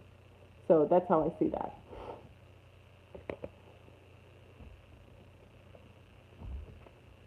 Okay, so let's do some more. Let's do some intuitive. We're talking about practical. I know this is fun. I enjoy doing this. I hope I'm doing a decent job. I do this for myself. It's a little different. I'm not as uh, well versed in this. I do intuitive, so meaning I read the energy of the card and I'm able to get a good alignment of it. Okay. Let's talk to some family members. Let's do that. I wanted to do that. Let's talk to family members. I'm really good at that one. So, you do the same? Yeah. I mean, I do well with myself because I can read the cards practically with myself, but it's harder to do it when it's a little more wide scaled. When if that's what I never do this with anyone but myself. Don't worry, for worry has no purpose. I appreciate that, Suzanne. Thank you. Thank you. So let's ask about our loved ones. Anyone any loved ones, grannies, anyone? Let's talk to their ancestors. Let's talk to their family.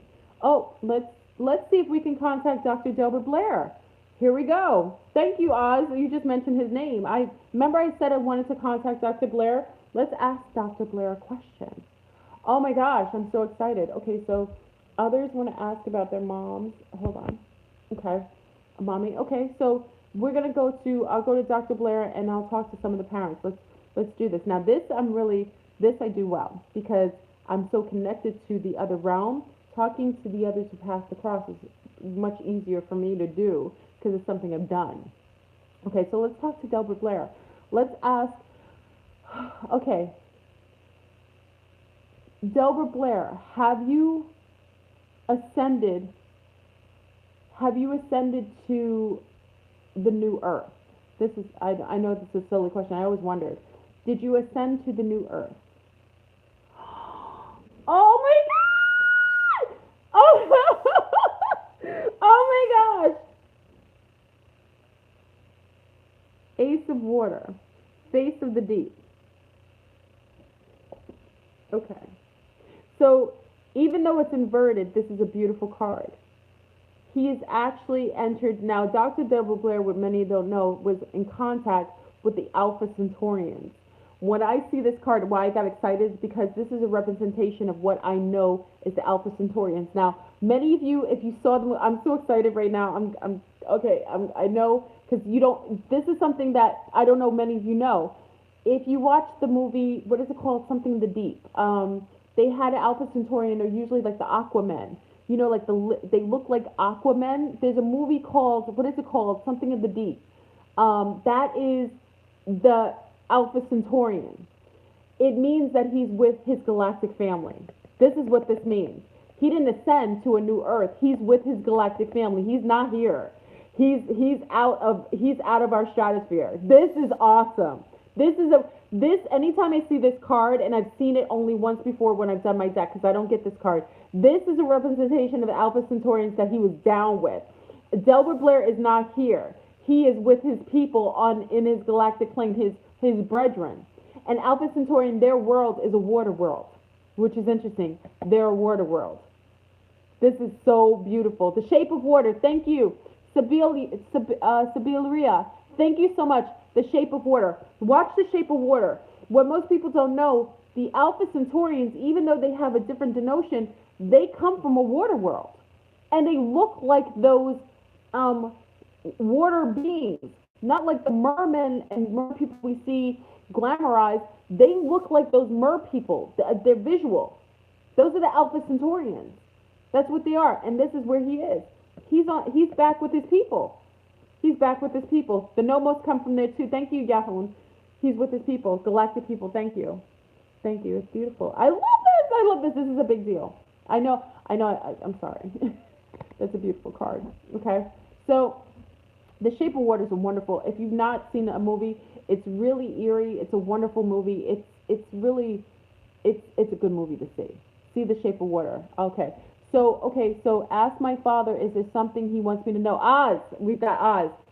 Big up to Oz. Oz wants to know from, okay, now this one I'm going to use my hold on. Let me clear myself for this. Hold on. Oz wants to know, is there something that his father wants him to know? Hold on, let me turn this off. Oz wants to know, is there something that is something that his dad wants him to know? Oz wants to know, is there something that you want him to know?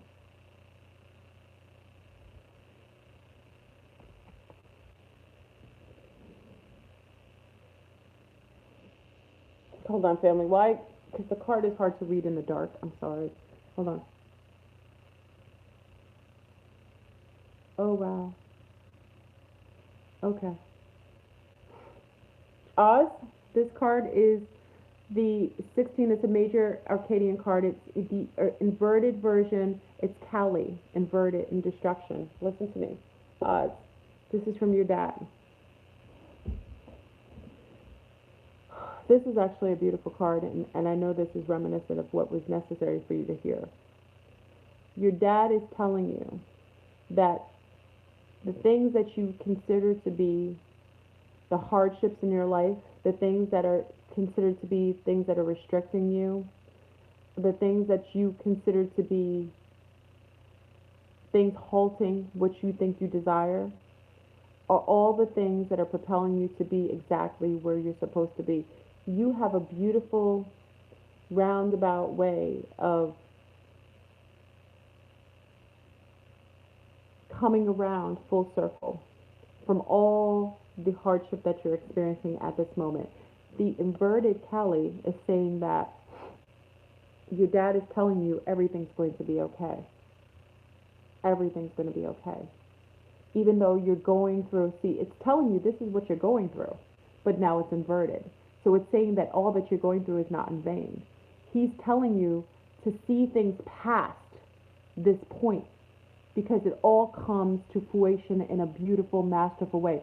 These were all the ingredients, everything that you're interacting with, everything that's disheartening to you, everything that is creating sadness or making you feel like hopeless. He's saying to you, it's not in vain. These are the ingredients necessary for you to have happiness. He feels that he hadn't prepared you for this aspect in life. He is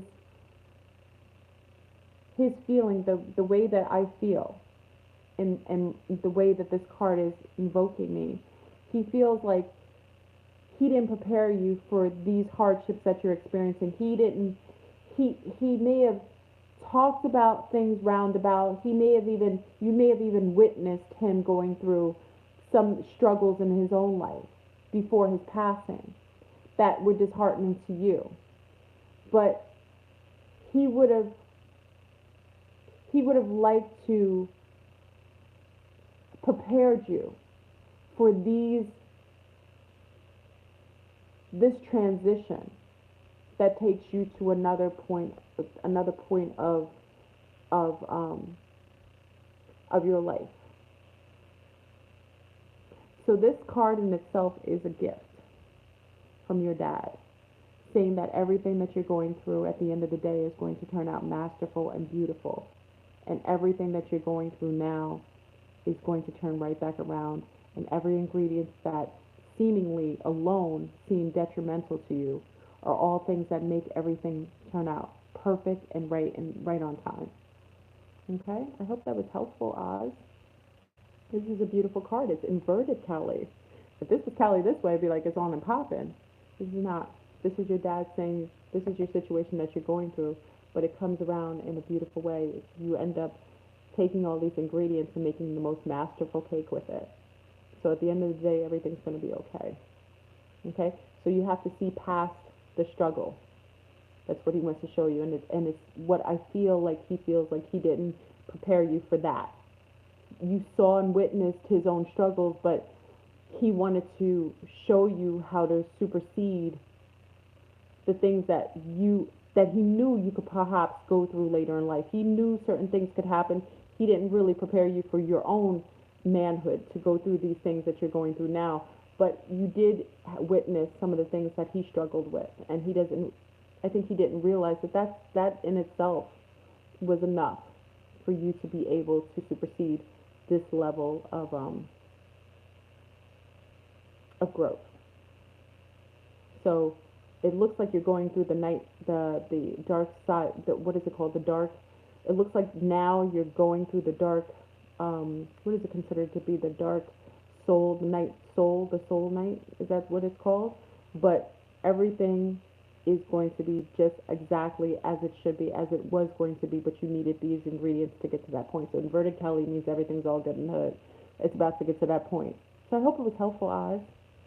And his energy is really sweet. His energy is not aggressive as a man. Because even in this card sent to you is a very permissible card. Because it doesn't come with angst. It comes with a future vision of something, showing you something past the darkness. Okay? The dark night of the soul. Thank you, Ashira. Okay.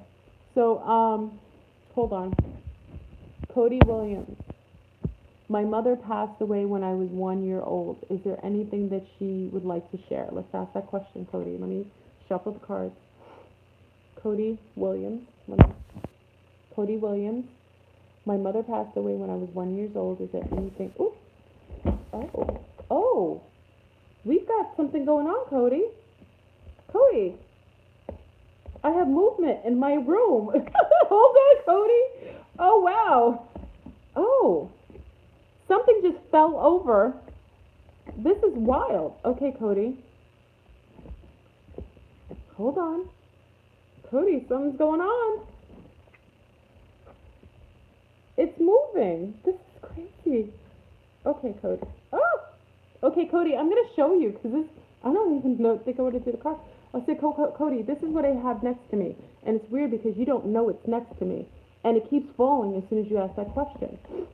Maybe it wants me to use this. Okay, so family, I had a little special um, thing I was going to use tonight, but it was calling for me to use it. So Cody, we're going to use it. Okay, hold on. Beautiful.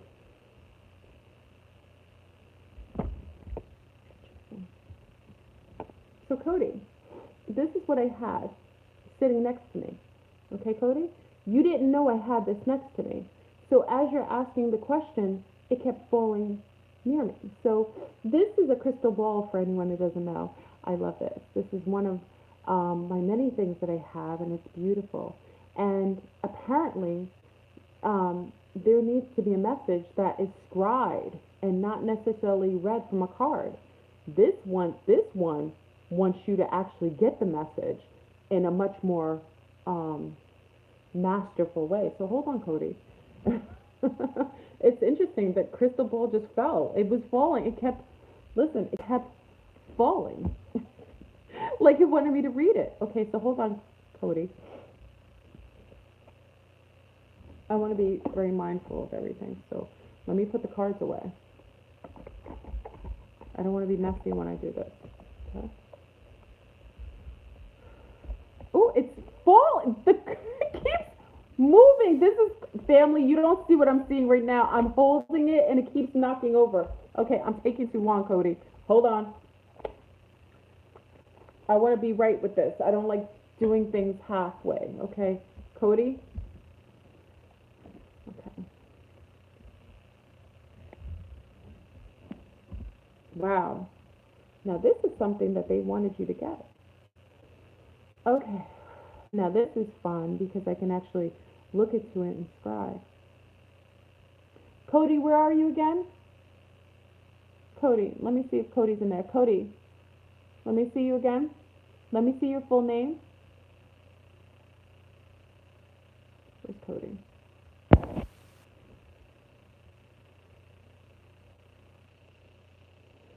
Okay.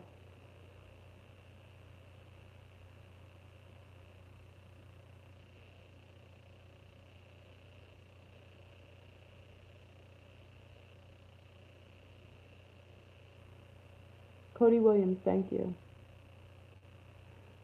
Cody Williams wants to know from her mom. Cody Williams wants to know from her mom if there's any messages.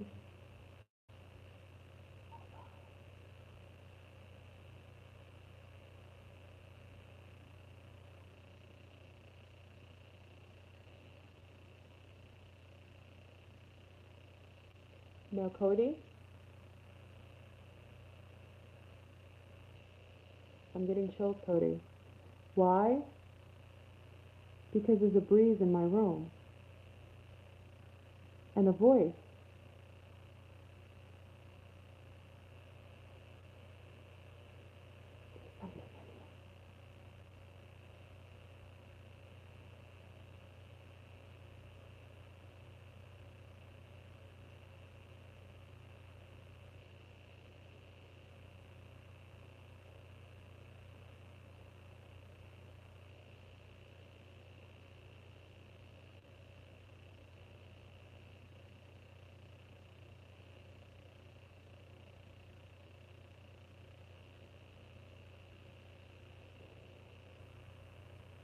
Okay, Cody. Wow. Oh, my phone. Is my phone? Okay, hold on.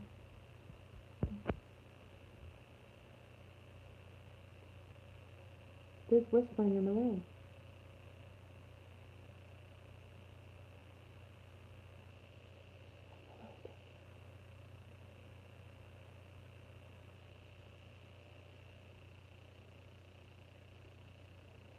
Now, Cody, oh,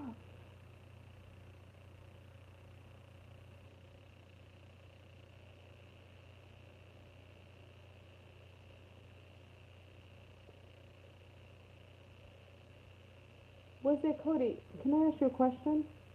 What is it about a rope? There's something that your mother had that's a rope. It's something that she keeps the breeze. You felt the breeze? This is amazing. You can hear the whispers in the room. Everything, there's nothing, there's like a breeze in the room. Was there something that your mother had with a rope? The first thing that I see in here is there's a rope. And I don't want to say it's a jump rope, but it's odd because I don't know what the rope means. There's a rope in here, like a jump rope, like a rope that she swings around, like a rope that she uses for something. What does the rope mean? Is there something that is there a rope that she uses or she had or she gave you or that you have in the house?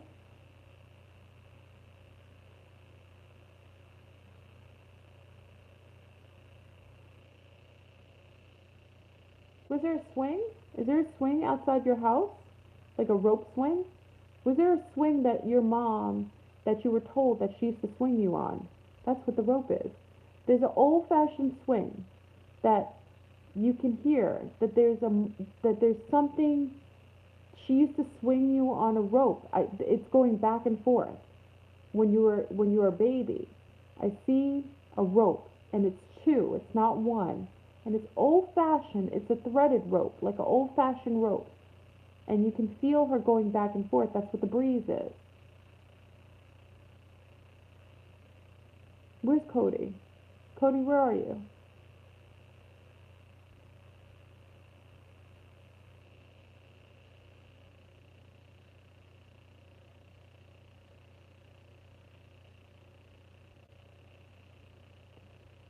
There's a lot of love in this room. There's a lot of love. You can feel it. You can smell. You know what I smell? I smell a baby. I smell a baby.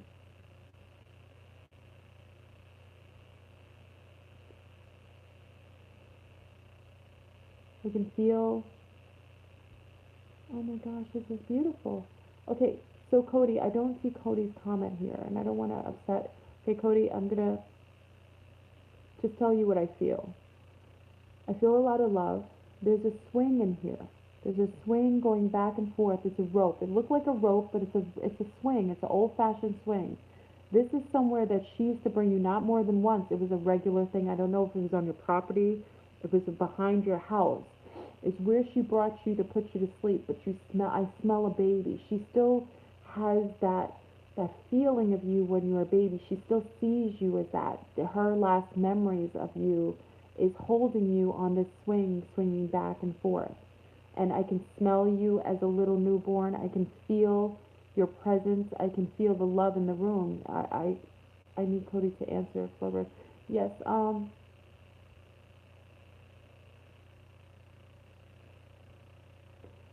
She would. Her death was sudden. She didn't. She didn't have time. She didn't have time when you passed. There's no preparation when she passed. She didn't. Whenever she passed, there wasn't any. It was as if it was without any. No one prepared. Nobody prepared for it. Cody's back. Where's Cody? Where's Cody? Cody can take the time. Let's not rush this process, okay? Um, the feeling with, hold on, I have to make sure my battery, is she back? Hold on, family. Hold that, Cody, because I'm getting, there's a breeze in my room. There's a presence that's here that wants this to happen. Again, you didn't know this was here, Cody. It was there and it kept pushing as soon as you asked the question. I used to dream of a swing. There you go, Cody. Okay, thank you. Thank you for confirmation. Okay. She didn't have preparation for her passing. There was nothing that prepared her. This was in shock. The family, when she passed, the family there was a lot of shock and non-acknowledgement. Like, I don't know how she passed, but however she passed, there was no preparation by anyone. It was just she was there and she was gone. There might have been a discussion with a male and a female. Oh wow, there's an orb in my room. Hold on. Oh my gosh, this is awesome. There's a green orb on my wall.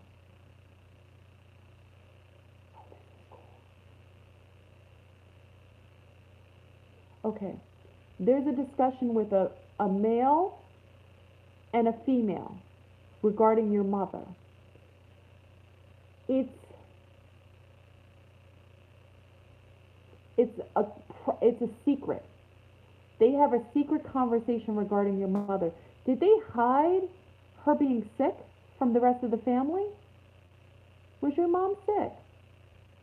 There's a secret between two parties.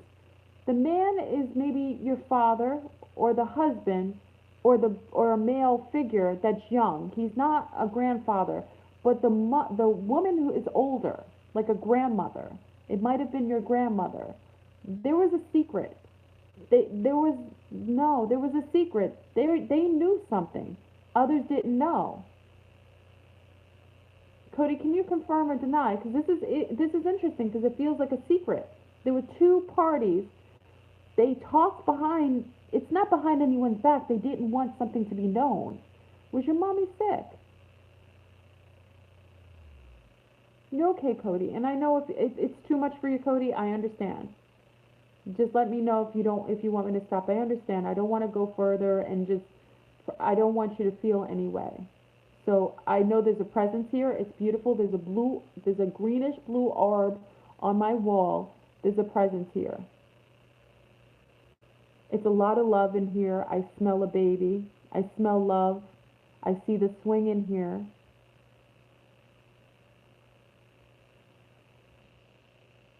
She had bows. Did she like to put bow? She likes to put not a bow, like a blue, like a blue, a blue, like a knitted blue booties.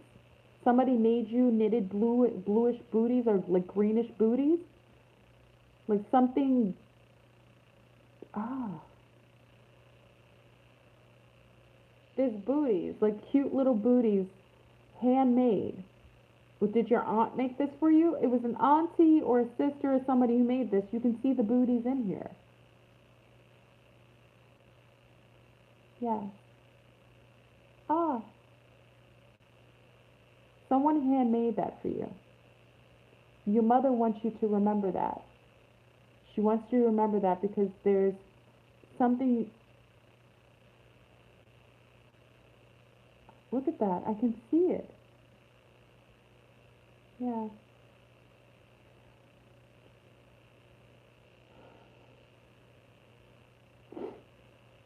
Before her passing, even though it may have seemed sudden to other people, there were two parties who knew what was going on, including your mother. Her passing was, yes, my grandmother didn't want anyone to know she was ill. That was it. She's the grandmother. Thank you. Thank you for that. Thank you. They kept it a secret. So for everyone else, she died and they didn't have any preparation. the your father, was it your father, the young man, the male figure who was younger, he and her used to have discussions, but nobody else knew. When your mom passed, everybody was shocked. It was almost like it was like she was here today and gone tomorrow. They didn't prepare. There's some resentment with that. There's if she had a sister, whoever's your aunt, there needs to be a mending of that. She feels badly about that. There's an aunt or a woman figure, there's something unsettled because they feel like they didn't have, it wasn't fair. It wasn't fair. They didn't have enough time. That's the one connected to the booties, the little booties, the beautiful blue booties that were made. Settle ties with this. I think she's an aunt figure. I'm not sure. I don't know if it's your mother's sister or is it your sister. Do you have a sister or is it your aunt? Whoever this young woman is, she's not old and she's not young. I say aunt because she's in the auntie's age range, what an auntie would be. She could be your sister or she could be your aunt. She's unsettled. She didn't like how it went down. She's holding resentment towards the family because of this. It's causing her to not move on in her own life. She has issues with this still. Your mother wants you to settle this. This is something that she wants you to do. She wants you to bring balance back to the family. She wants you to address this and release her from her feeling of guilt. This auntie, this sister, I don't know if you have an older sister or a sister or an auntie, but they have a problem with this, and it's causing a little strife in the family. They don't feel right about it because of the secret that wasn't allotted for them to know. They felt like it wasn't right for just those two to speak about it and those two to make arrangements. They felt out of sorts, but they love you. This person, they love you. They see you as their own. They see you as their little, they see you as their own. Whoever this is, they take ownership of you, almost like they protect you.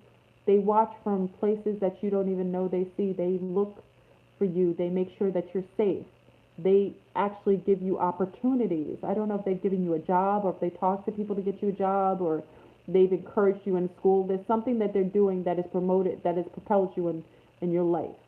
Um, so I see this beautiful woman that is your mother has the most wonderful energy of love.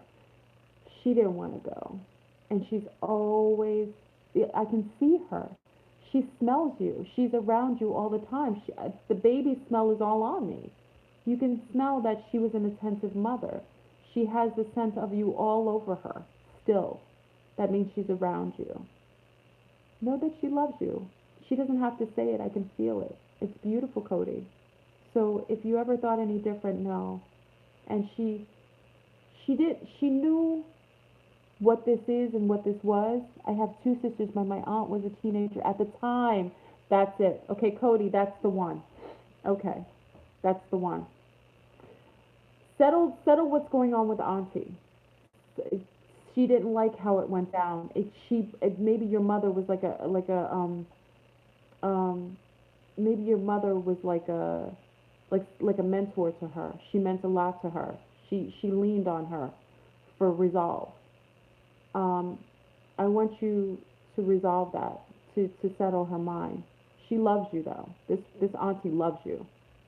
Like I said, she feels ownership of you. She feels a certain way, but she's resentful, and it's hindering her.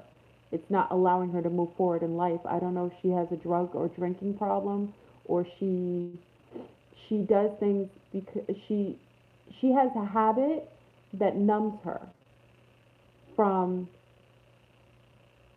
coping. It's a way that she copes. She's numbing herself.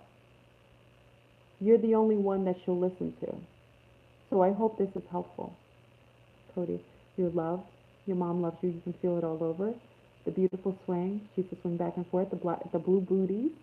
I love the blue booties. Beautiful blue booties. She remembers you that. Her smell, your scent is all over her. She's with you. That's a testament that she's with you all the time. She hasn't left your side. So I hope this is beautiful. And I would say I'm sorry that you lost your mother, but you didn't, because she's always been with you. She's never left your side. You can tell it right now. So I wish you beautiful, beautiful interactions with her. Just talk to her tonight. The veil is thin, Cody. You know, that's your mother. And she's still with you. Remember, you hold part of her in you. So you and yourself are your mother. But resolve that with your auntie. She's holding a lot of resentment. She has a problem with not being told. And it's eating her up. And it's not something that she always says, but her behavior shows it. So I hope that was helpful, Cody. I hope that was very helpful. Let's see. Good to Cody. And Cody, thank your mom. She brought this out of the mix. She knocked it over. This is a mama. I love mama bears because mama bear, she knocked this over. She wanted me to answer that question, and she didn't want me to use cards. She doesn't, you could feel like she doesn't like the legitimate, I think she just thinks that I can't do it well, and I can't really. She felt like my intuitiveness and my ability to, I'm wonderful with energy. I'm not so much a reader, I'm an energy. I can pick up energies. Ah, I love you, Cody. Beautiful. I love the interaction. So I hope you have some resolve from this. And it was all love. And you have a beautiful mother. I will say you have a beautiful mother. Interact with her, talk to her. Now that you know she's around you, there's no reason to ever feel like she ever left. She never left your side. She's always been with you. She still has you in her thoughts and her patterns in the swing that's in, in the swing in the crystal ball. You can see the swing. I was like, what's that rope? I love the rope that she had. I was like, what's that rope? I've never seen anything like it. It was a swing. She swings, that was one thing she did with you all the time. She liked to swing with you. You're welcome, love. Enjoy. So, hold on, family. I have to plug in my battery. Hold on. I'm still on. Stay on. Don't leave. I'm gonna plug. Hold on, family. What's interesting about the battery? Hold on. Okay. See what's crazy about this? My battery is 1%. My battery has never, ever died like this. This is also letting you that the energies, the beings, or all the ancestors are here telecommunicating. It's sucking the energy out of the battery out. So if it stops, I'll go to another device. So just to let you know, I think, did you see that flat?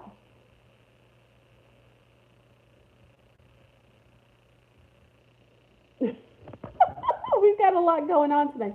All right, so family, I'm going to take another question. Let's see. Can you ask? Okay, so let's see.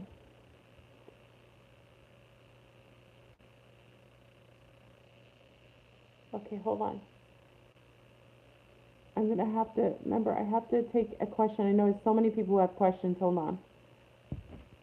Okay.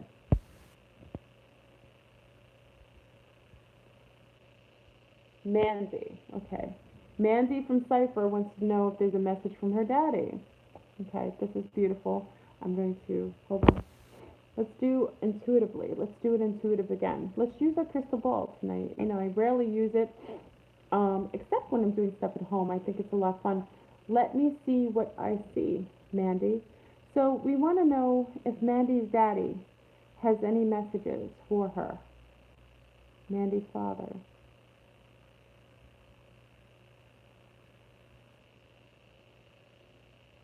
Ooh, Mandy. I see clouds in my, this is kind of awesome. It's like my globe is terraforming itself. Okay, hold on. I see clouds inside of my globe.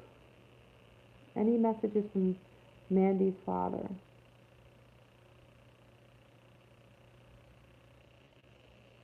Mandy, did you have something you did recently, like some sort of, were you at were you at a showing somewhere, like a place where you um where you were showing art, or were you at a, I'm seeing a gathering that you were acknowledged, that you were accredited for something. Did you go to some function, a gala, where you were honored? Because in this, yes, Mandy said yes. In this, your father is showing me that you're being honored at an event. And he's very, very proud. This is the first thing I'm seeing. I've never seen, my globe is terraformed. My crystal ball was terraforming itself and showing me a gallery where you are being, it's not a gallery, it's a showing. It's somewhere that they honored you. He is proud of you. He wants you to be more self-assured. Because even as I'm seeing this, you don't give yourself as much credence and credit as you deserve. Let me see. My last show with a mural. Oh my gosh, Mandy. Okay, so your last show with a mural. You can see it here, but you don't give yourself, you're humble. You're very humble. What he's showing me is that is something you got from him. That's him. He's showing me a mirror To him, you being humble is your dad. That is a part of your dad. It's not even something that he showed you. He was that and you are that. He feels that you're humble, but he wants you to give yourself more credit than you do. Because even when I'm watching you being honored and your humbleness, you don't necessarily have the confidence of someone who's being honored in such a masterful way. They honor you. There are these group of people that are looking at you like with the most admiration I've seen in a long time. Look at them looking at you. And as humble as you are, you don't know how great you're seen. You have no clue of how wonderful you are. There's someone who has a little girl in your family. The mural had it had clouds? Oh my gosh! Man, are you serious? Because the first thing I saw in here were the clouds. I can't. Family, this is something I'm good at, so I know. But the first thing I saw in here were the clouds. I was like, it's terraforming itself into clouds. It's so funny. Thank you, Mandy, for confirming that.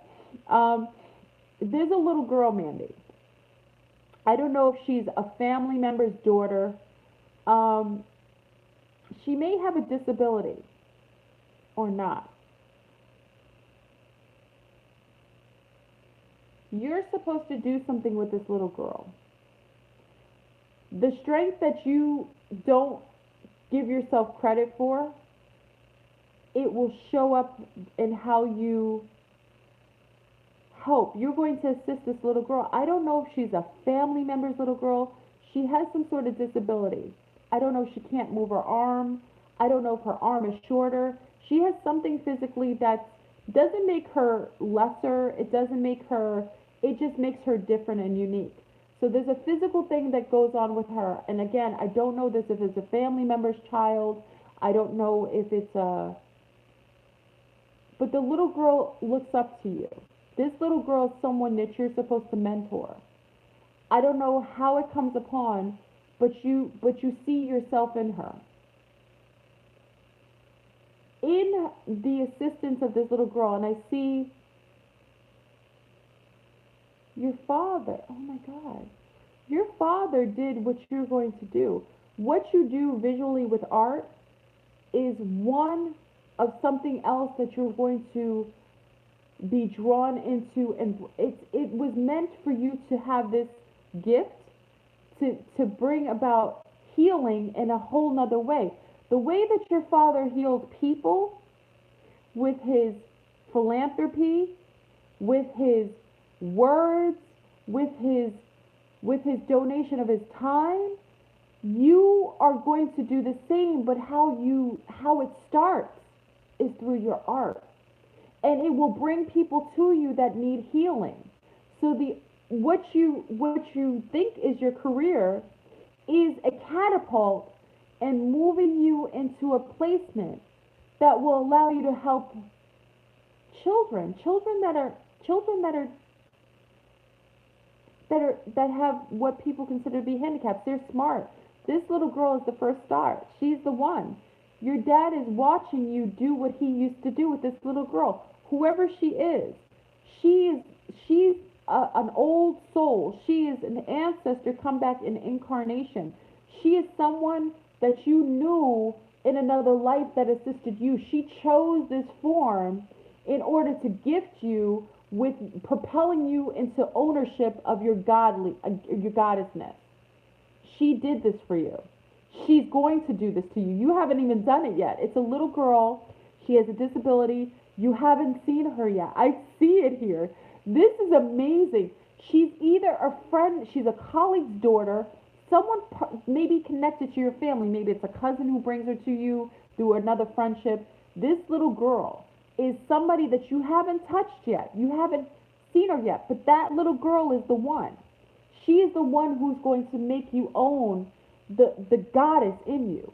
She's the one who's going to propel you or motivate you to to take ownership of your gift.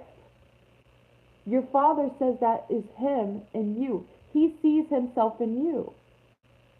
This gift of art was only one part of a greater picture that is going to come online in a short while. This is beautiful, Mandy. I love this. Your Father's proud of you. There are many, he's one of many. He's proud of you. He's proud of you in a way that supersedes everything that he could have ever imagined. He worried about you, because I see him as he's looking at you when you're little. He worried.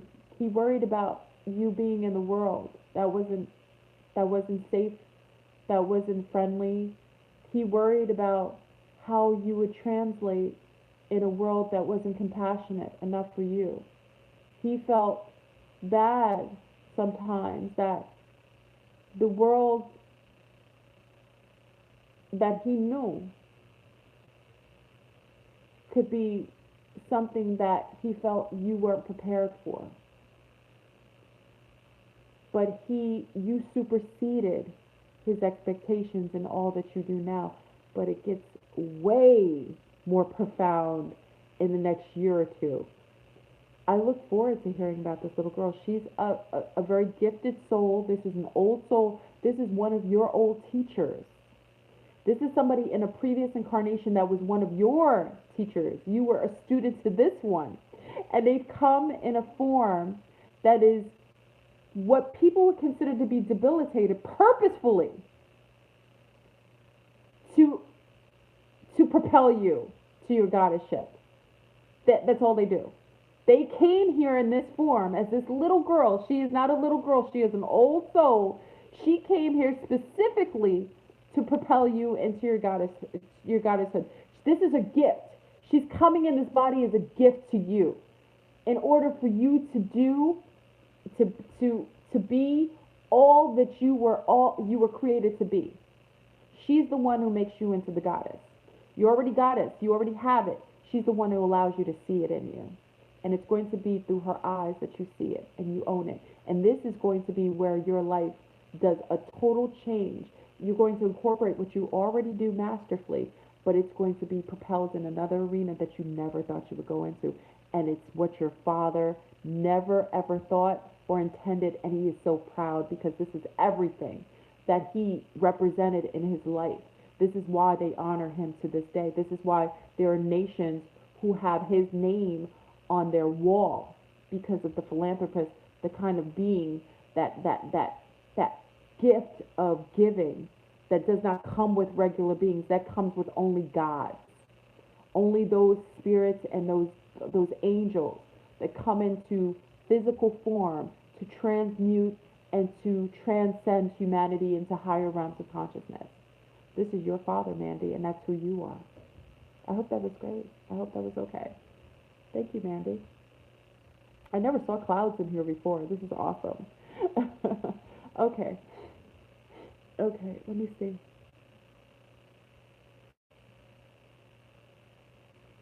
Um,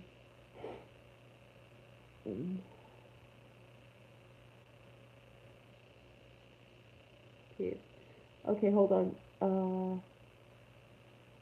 Can you, okay, okay. Can you ask my dad, Louis, if he has a message for my mom, Lucy? Okay, I'm going to take this. Yizen Flores. Yizen Flores.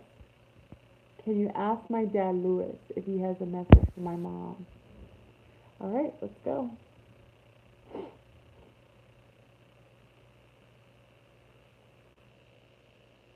Yeah. Yizen, did your dad smoke cigars? Did he like to smoke cigars or cigarettes?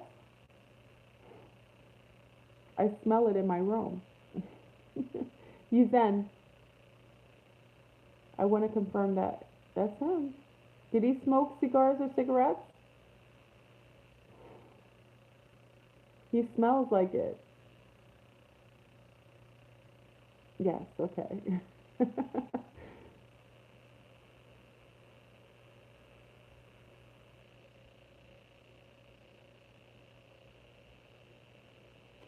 Zen, is your mother's mother sick or did she pass? He has something to say about that. I'm seeing him look at an older woman who's, she's, she's sitting in a chair, a chair in the corner. Tell him I love. Aw, he did. Okay, okay. She loves you. Obviously, you know your daughter loves you. Your dad is looking at a woman in a chair. I don't know if your mother took care of his mother. I don't know if that's the case because he's close to the woman who's sitting in the chair. Even though she's very close to your mother, she seems very close to him. Just passed a week ago. Okay, that's her. Thank you, Yuzan. That's confirmation. Thank you for that. I didn't expect that. Yeah. That's the woman that he was close to. He was looking at her in the chair just passed a week ago. Yeah. He was fond of her. Now, I don't know if this was her mother or his mother, but it was one and the same. He was close to her. He was watching her in the chair. That's what he wants to address. He knows that hurts your mother. That's his mom. Okay, good. Okay. I always want to make sure that I'm correct. He wants it bothered her.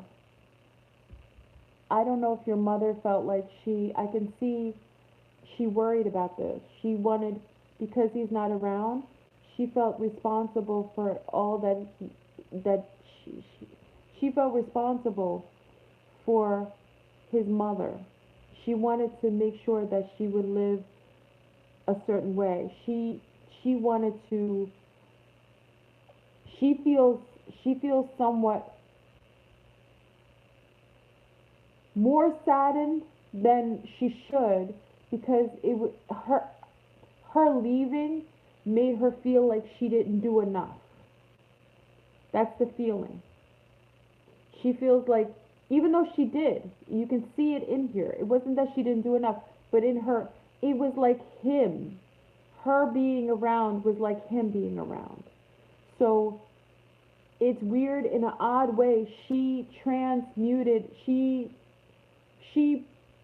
had some of the feelings about your dad, and because his mother was still present, my mom couldn't go to the funeral because the mom was the second family. Yeah, there we go. Thank you for that.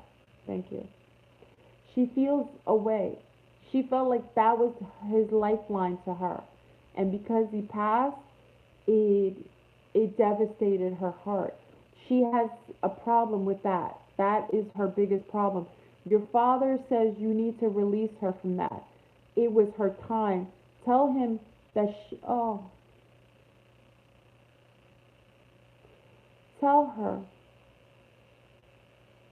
that he said, thank you. Thank you for everything. He watched as she took care of his mother. He said he could not have words for the love and appreciation he has for her. And he says, oh,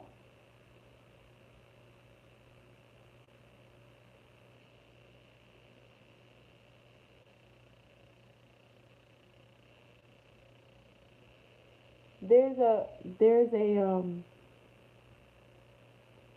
there's a he wants her to remember something he gave her. It was from a long time ago when they were very young. I don't know if it's a blue turquoise bracelet. It's kind of broken. It may have shells on it. It's somewhere around water. I don't know if she keeps it next to the sink in her boudoir. It's somewhere she keeps around water. He wants her to remember why he gave that to her. I've never seen this before in my life. He gave her a bracelet. It's like a bluish turquoise bracelet. He wants you to tell her about that. He wants you to remind her of that. And it will bring a smile to her face. He wants you to ask her specifically, why he gave her that bracelet. It's like a turquoise. It's an odd bracelet because it looks almost like glass. My nose is running. When the spirits are around, my whole nose is congested. This is interacting with the others from the other side. This is family. This is what you will notice. Your physical body will change. Um, I want you to ask her specifically why he gave her that bracelet. It's like a glass. It looks like a crystal bracelet. It's not crystal. It's like a glass bracelet, but it may have a shell on it. It's kind of broken apart a little bit, but she always has it. It's something that she has. It's not. It's either next to water, next to the sink, or something around there. Make sure you ask her. That's important. It's relative. You asking her that why he gave it to her, she will know you spoke to him. She will know what that means, and it will bring joy to her heart. She needs that. He wants you to do that for her. So do you know what I mean, Yaslin? Do you know what that is? It's like a pretty. You can see it in here. It's a pretty. It's a pretty. Look at it there. It looks like a mermaid bracelet. To be honest, I don't know why he gave it to her. He won't tell me because you see it in here. It's something between the two of them, and I think it's a little naughty. Not to say daddy, but this is mommy and daddy. This is something he gave her, and he wants you to ask her why he gave it to her. Okay? You got to ask that question. It's cute. It's a cute bracelet, but it looks like glass. Um, you can see it here. It looks like glass. It's like bluish, maybe a shell, like a broken shell on it. It's around like the sink or something. She keeps it around the water, maybe around the sink in the kitchen or the bathroom or somewhere like that. Yeah, the bracelet, I know why he won't tell me because a lot of times you can't see it if it's something that they want. It's a personal, he's of a certain age. I believe so. I think he gave it to her when they went in a cruiser. Ah, you know what it is. Okay. You know what it is. Ask her why he gave it to her. Ask her. It will bring joy to her. It will bring a smile to her face. She will remember something about that. It's between the two of them. There's two. Only one other person knows, and that's one of his homeboys. It's a homeboy that is either it's your uncle or or his brother. Somebody else knows about that because he shared it. But it was very important. Okay, ask that. I hope I was helpful. Okay, so family, I'm gonna do one more. Okay, I'm gonna do one more. I know so many people love this. This is something I'm good at, but remember, it takes a toll on the body too. So hold on. Um, okay. YouTube baby, can you please contact my mother Celeste? She passed away when I was 12, so I feel like things have been left unsaid. Does she have a message for me? YouTube baby, can you contact my mother Celeste?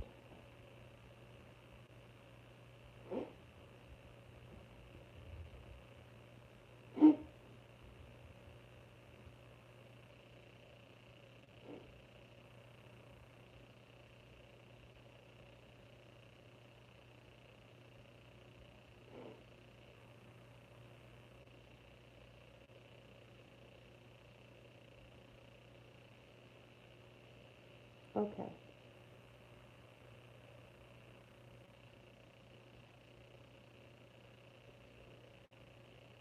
Celeste,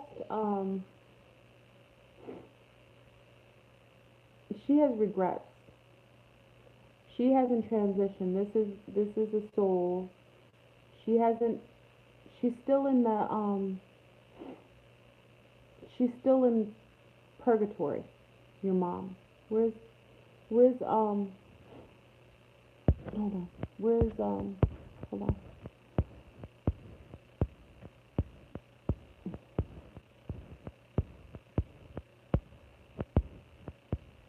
Okay, there you go. YouTube baby. Okay.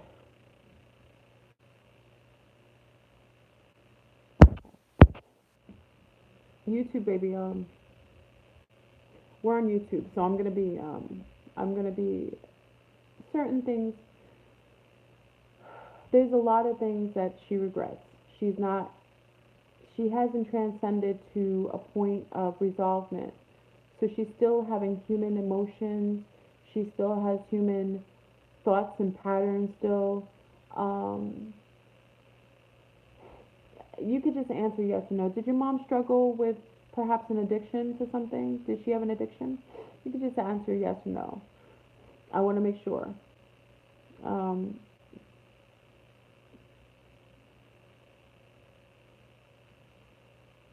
did she struggle with, like, did she have any did she struggle with an addiction? Let me just ask you.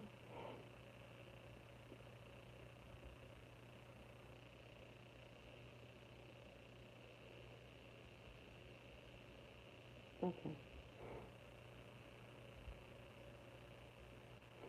If it wasn't her, did your father have an addiction to something? Why I ask it's important that I ask this question. It's not it's coming from a placement that I'm seeing something. Did your father have an addiction to something? There's a lot of she's she has she hasn't gone she's still in a purgatory type of placement. Why? Because the emotions are strong. I can feel it in her. I can just feel it. Like, so much she wants you to know, so much that she felt like she felt like she could have done more. Is the father, I have to ask the question because I need to verify where this is coming from before I go forward. Um, is the father, is your father still on this plane, on this earth plane? You too, baby? Is your father still here? And if so, did he struggle with addiction of any sort that you know of? That you know of? Okay, he's still alive. Okay.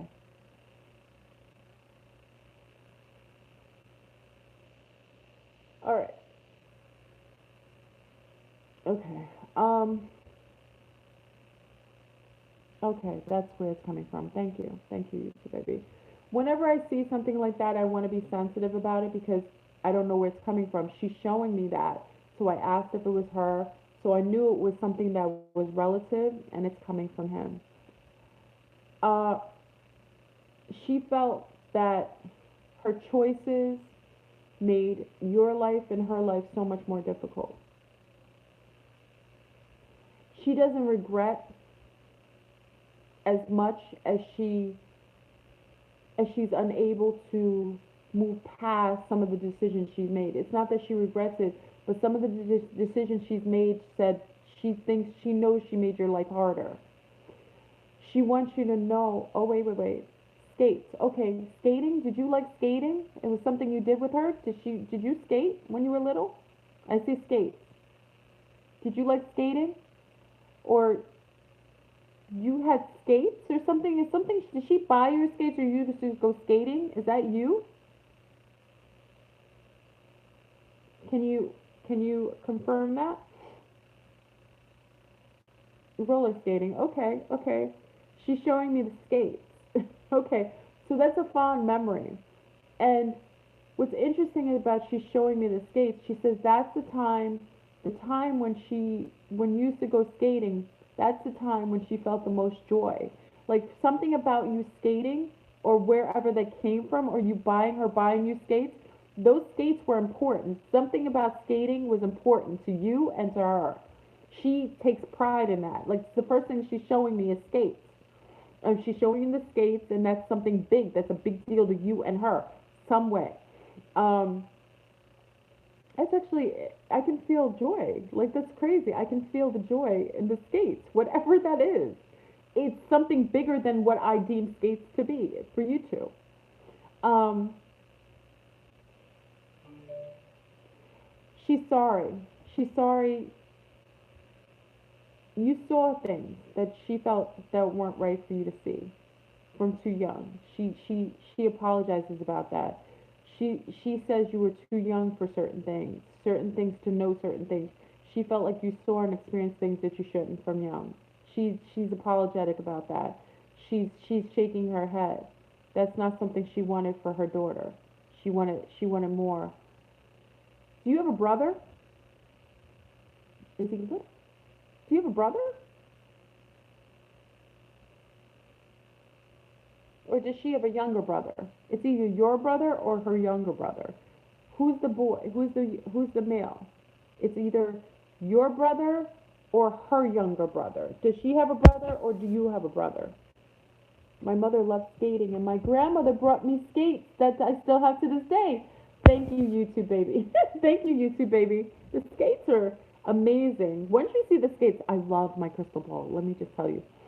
Um, there's a young man.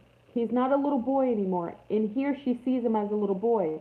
I need you to verify if that's your brother or is that her youngest brother? He's younger than her. Brother and sister. She also has a younger brother. Thank you. Thank you for that. The younger brother,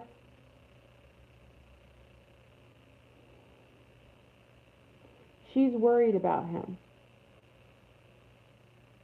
Very, very worried about him. He's he's got some struggles going on. Something something the matriarch in the family knows. It's the grandmother knows or the aunt or an older woman knows what's going on with him. A lot of the other siblings know, but she's concerned about him. Something's no, no, no, no, no.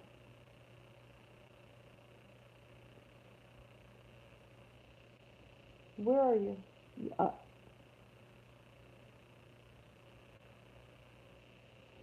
Impala? Who has an Impala?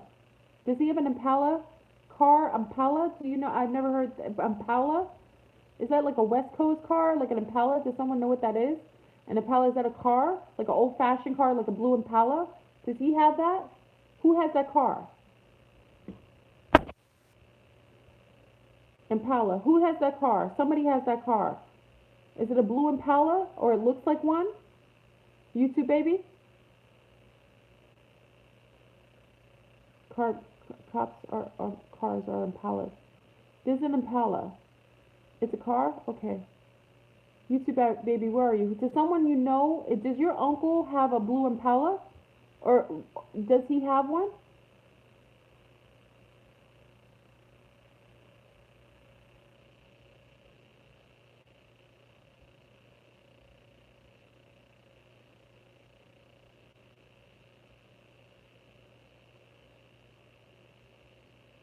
She said her dad. Did she answer the question?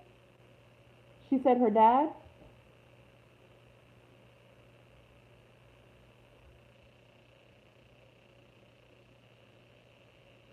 Oh, her dad. Okay. Um, okay. I don't.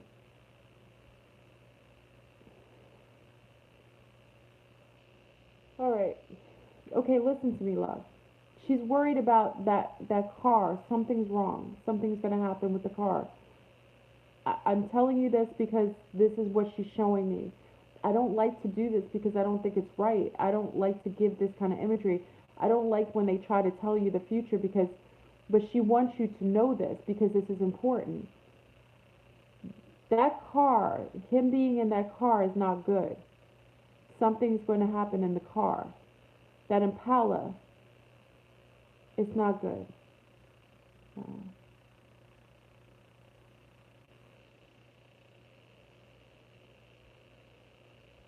something about the car. There's two in the car, one don't make it. Two, one don't make it. She's telling you to tell one not to get in the car. You can't stop. She's telling you not to tell somebody not to get in the car. She's saying don't get in the car. She wants one not to get in the car. I don't know why she can't stop fate. Listen, mama. I don't like giving. I see. This is where she's she's still in between. So she's she's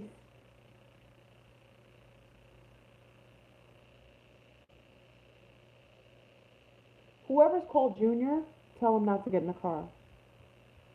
Two in the car, one don't make it. That's all she keeps saying. Two in the car, one don't make it. Tell Junior, whoever Junior is, not to get in the car. Two in the car, one won't make it. She keeps saying the same thing. Two in the car, one won't make it. Tell Junior to not get in that car. Whoever Junior is, that's who's not going supposed to not. She doesn't want Junior in the car. Whoever Junior is. So whoever they call Junior, tell them not to get in the car.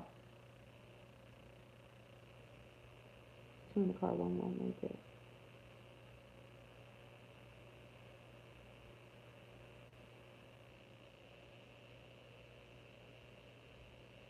Are you pregnant? Are you pregnant? Are you trying? Are you um? This is a sidebar because now it's switching over to something else. Are you pregnant? Are you are you having a baby or did you have a baby? Just have a baby. There's a new baby coming. I'm not sure. Okay. There's a baby coming. All right? You know this already. Okay? She's happy about this. She knows you're unsure. She's happy about this. She thinks this is a good thing for you. She knows it is. There's a baby on the way. Yeah. Huh? I know the sex and I'm not going to tell you. I'm not going to tell you this one. I know the sex of the child. No, I can't tell you this. There's a baby on the way. There's a baby. She sees a baby. And so you know when the baby's coming, yeah. This your mom likes to tell. She's telling it all. Like your mom does not hold her tongue. She's not one to. She doesn't go around the bush. She's giving me all the facts. She's giving me names, everything. So congratulations. And she said she knows you're scared. That you're nervous.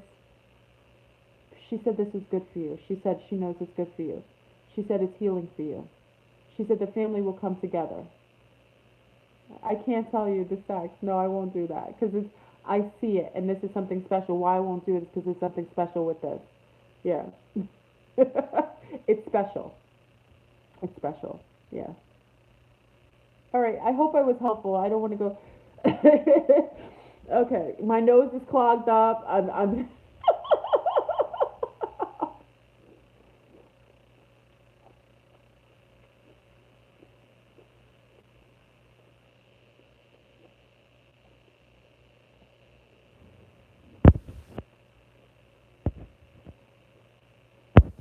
okay. Anyway, so I hope this was a decent.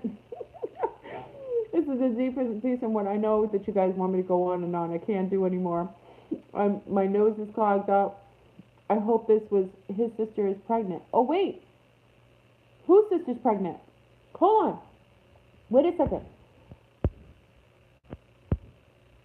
Whose sister's pregnant? His mother is talking about his sister. Ah, okay. Okay. Okay. Thank you for that. I know you guys, you had me doing this all night. Okay. Ah, he was a man. That's what it was. Sometimes the names on here, I can't do that. Oh my gosh. Oh, YouTube baby is a guy. That's interesting. No, that's interesting. I love it. Thank you for sharing that YouTube baby. Because I don't know. I thought you were a female. That's interesting. Ah, there's a baby on the way, but there's a baby on the way. Okay. Interesting. Thank you. So, see, this is sometimes things are correct, but you never know what direction to come in. Anyway, so I hope family you enjoyed this evening. You spent the beginning stages, the end of Halloween together, speaking to the ancestors. We got answers from Prince and Michael Jackson. We got answers for some of our family. This is something that I do, and one thing I do masterfully is I do this well. Intuitively, I do this. I do this for myself, and as you see, I'm really spot on. This I've mastered since I was younger. So I wanted to do this. Prince was a reason. So if you want to thank Prince for making me come on tonight, I want to give a great big shout out to Prince who brought me on tonight. I hope it was something that was great. I enjoyed the company tonight. It was beautiful. And, I hope that um, all this brought was reassurance that being with our spirit family and our family from the other side isn't always negative or scary or spooky. It's quite beautiful. And I think a lot of times, you rely on social media or these outsiders to tell you how awful interacting with your family actually is. It is amazing and it's necessary. And this is what our ancestors did. I think I do this, but you can do this as well. Like I said all the time, you don't have to be reliant on third parties. You can master these things yourself. How do I get good at doing this? Because I've been doing it for so, so long.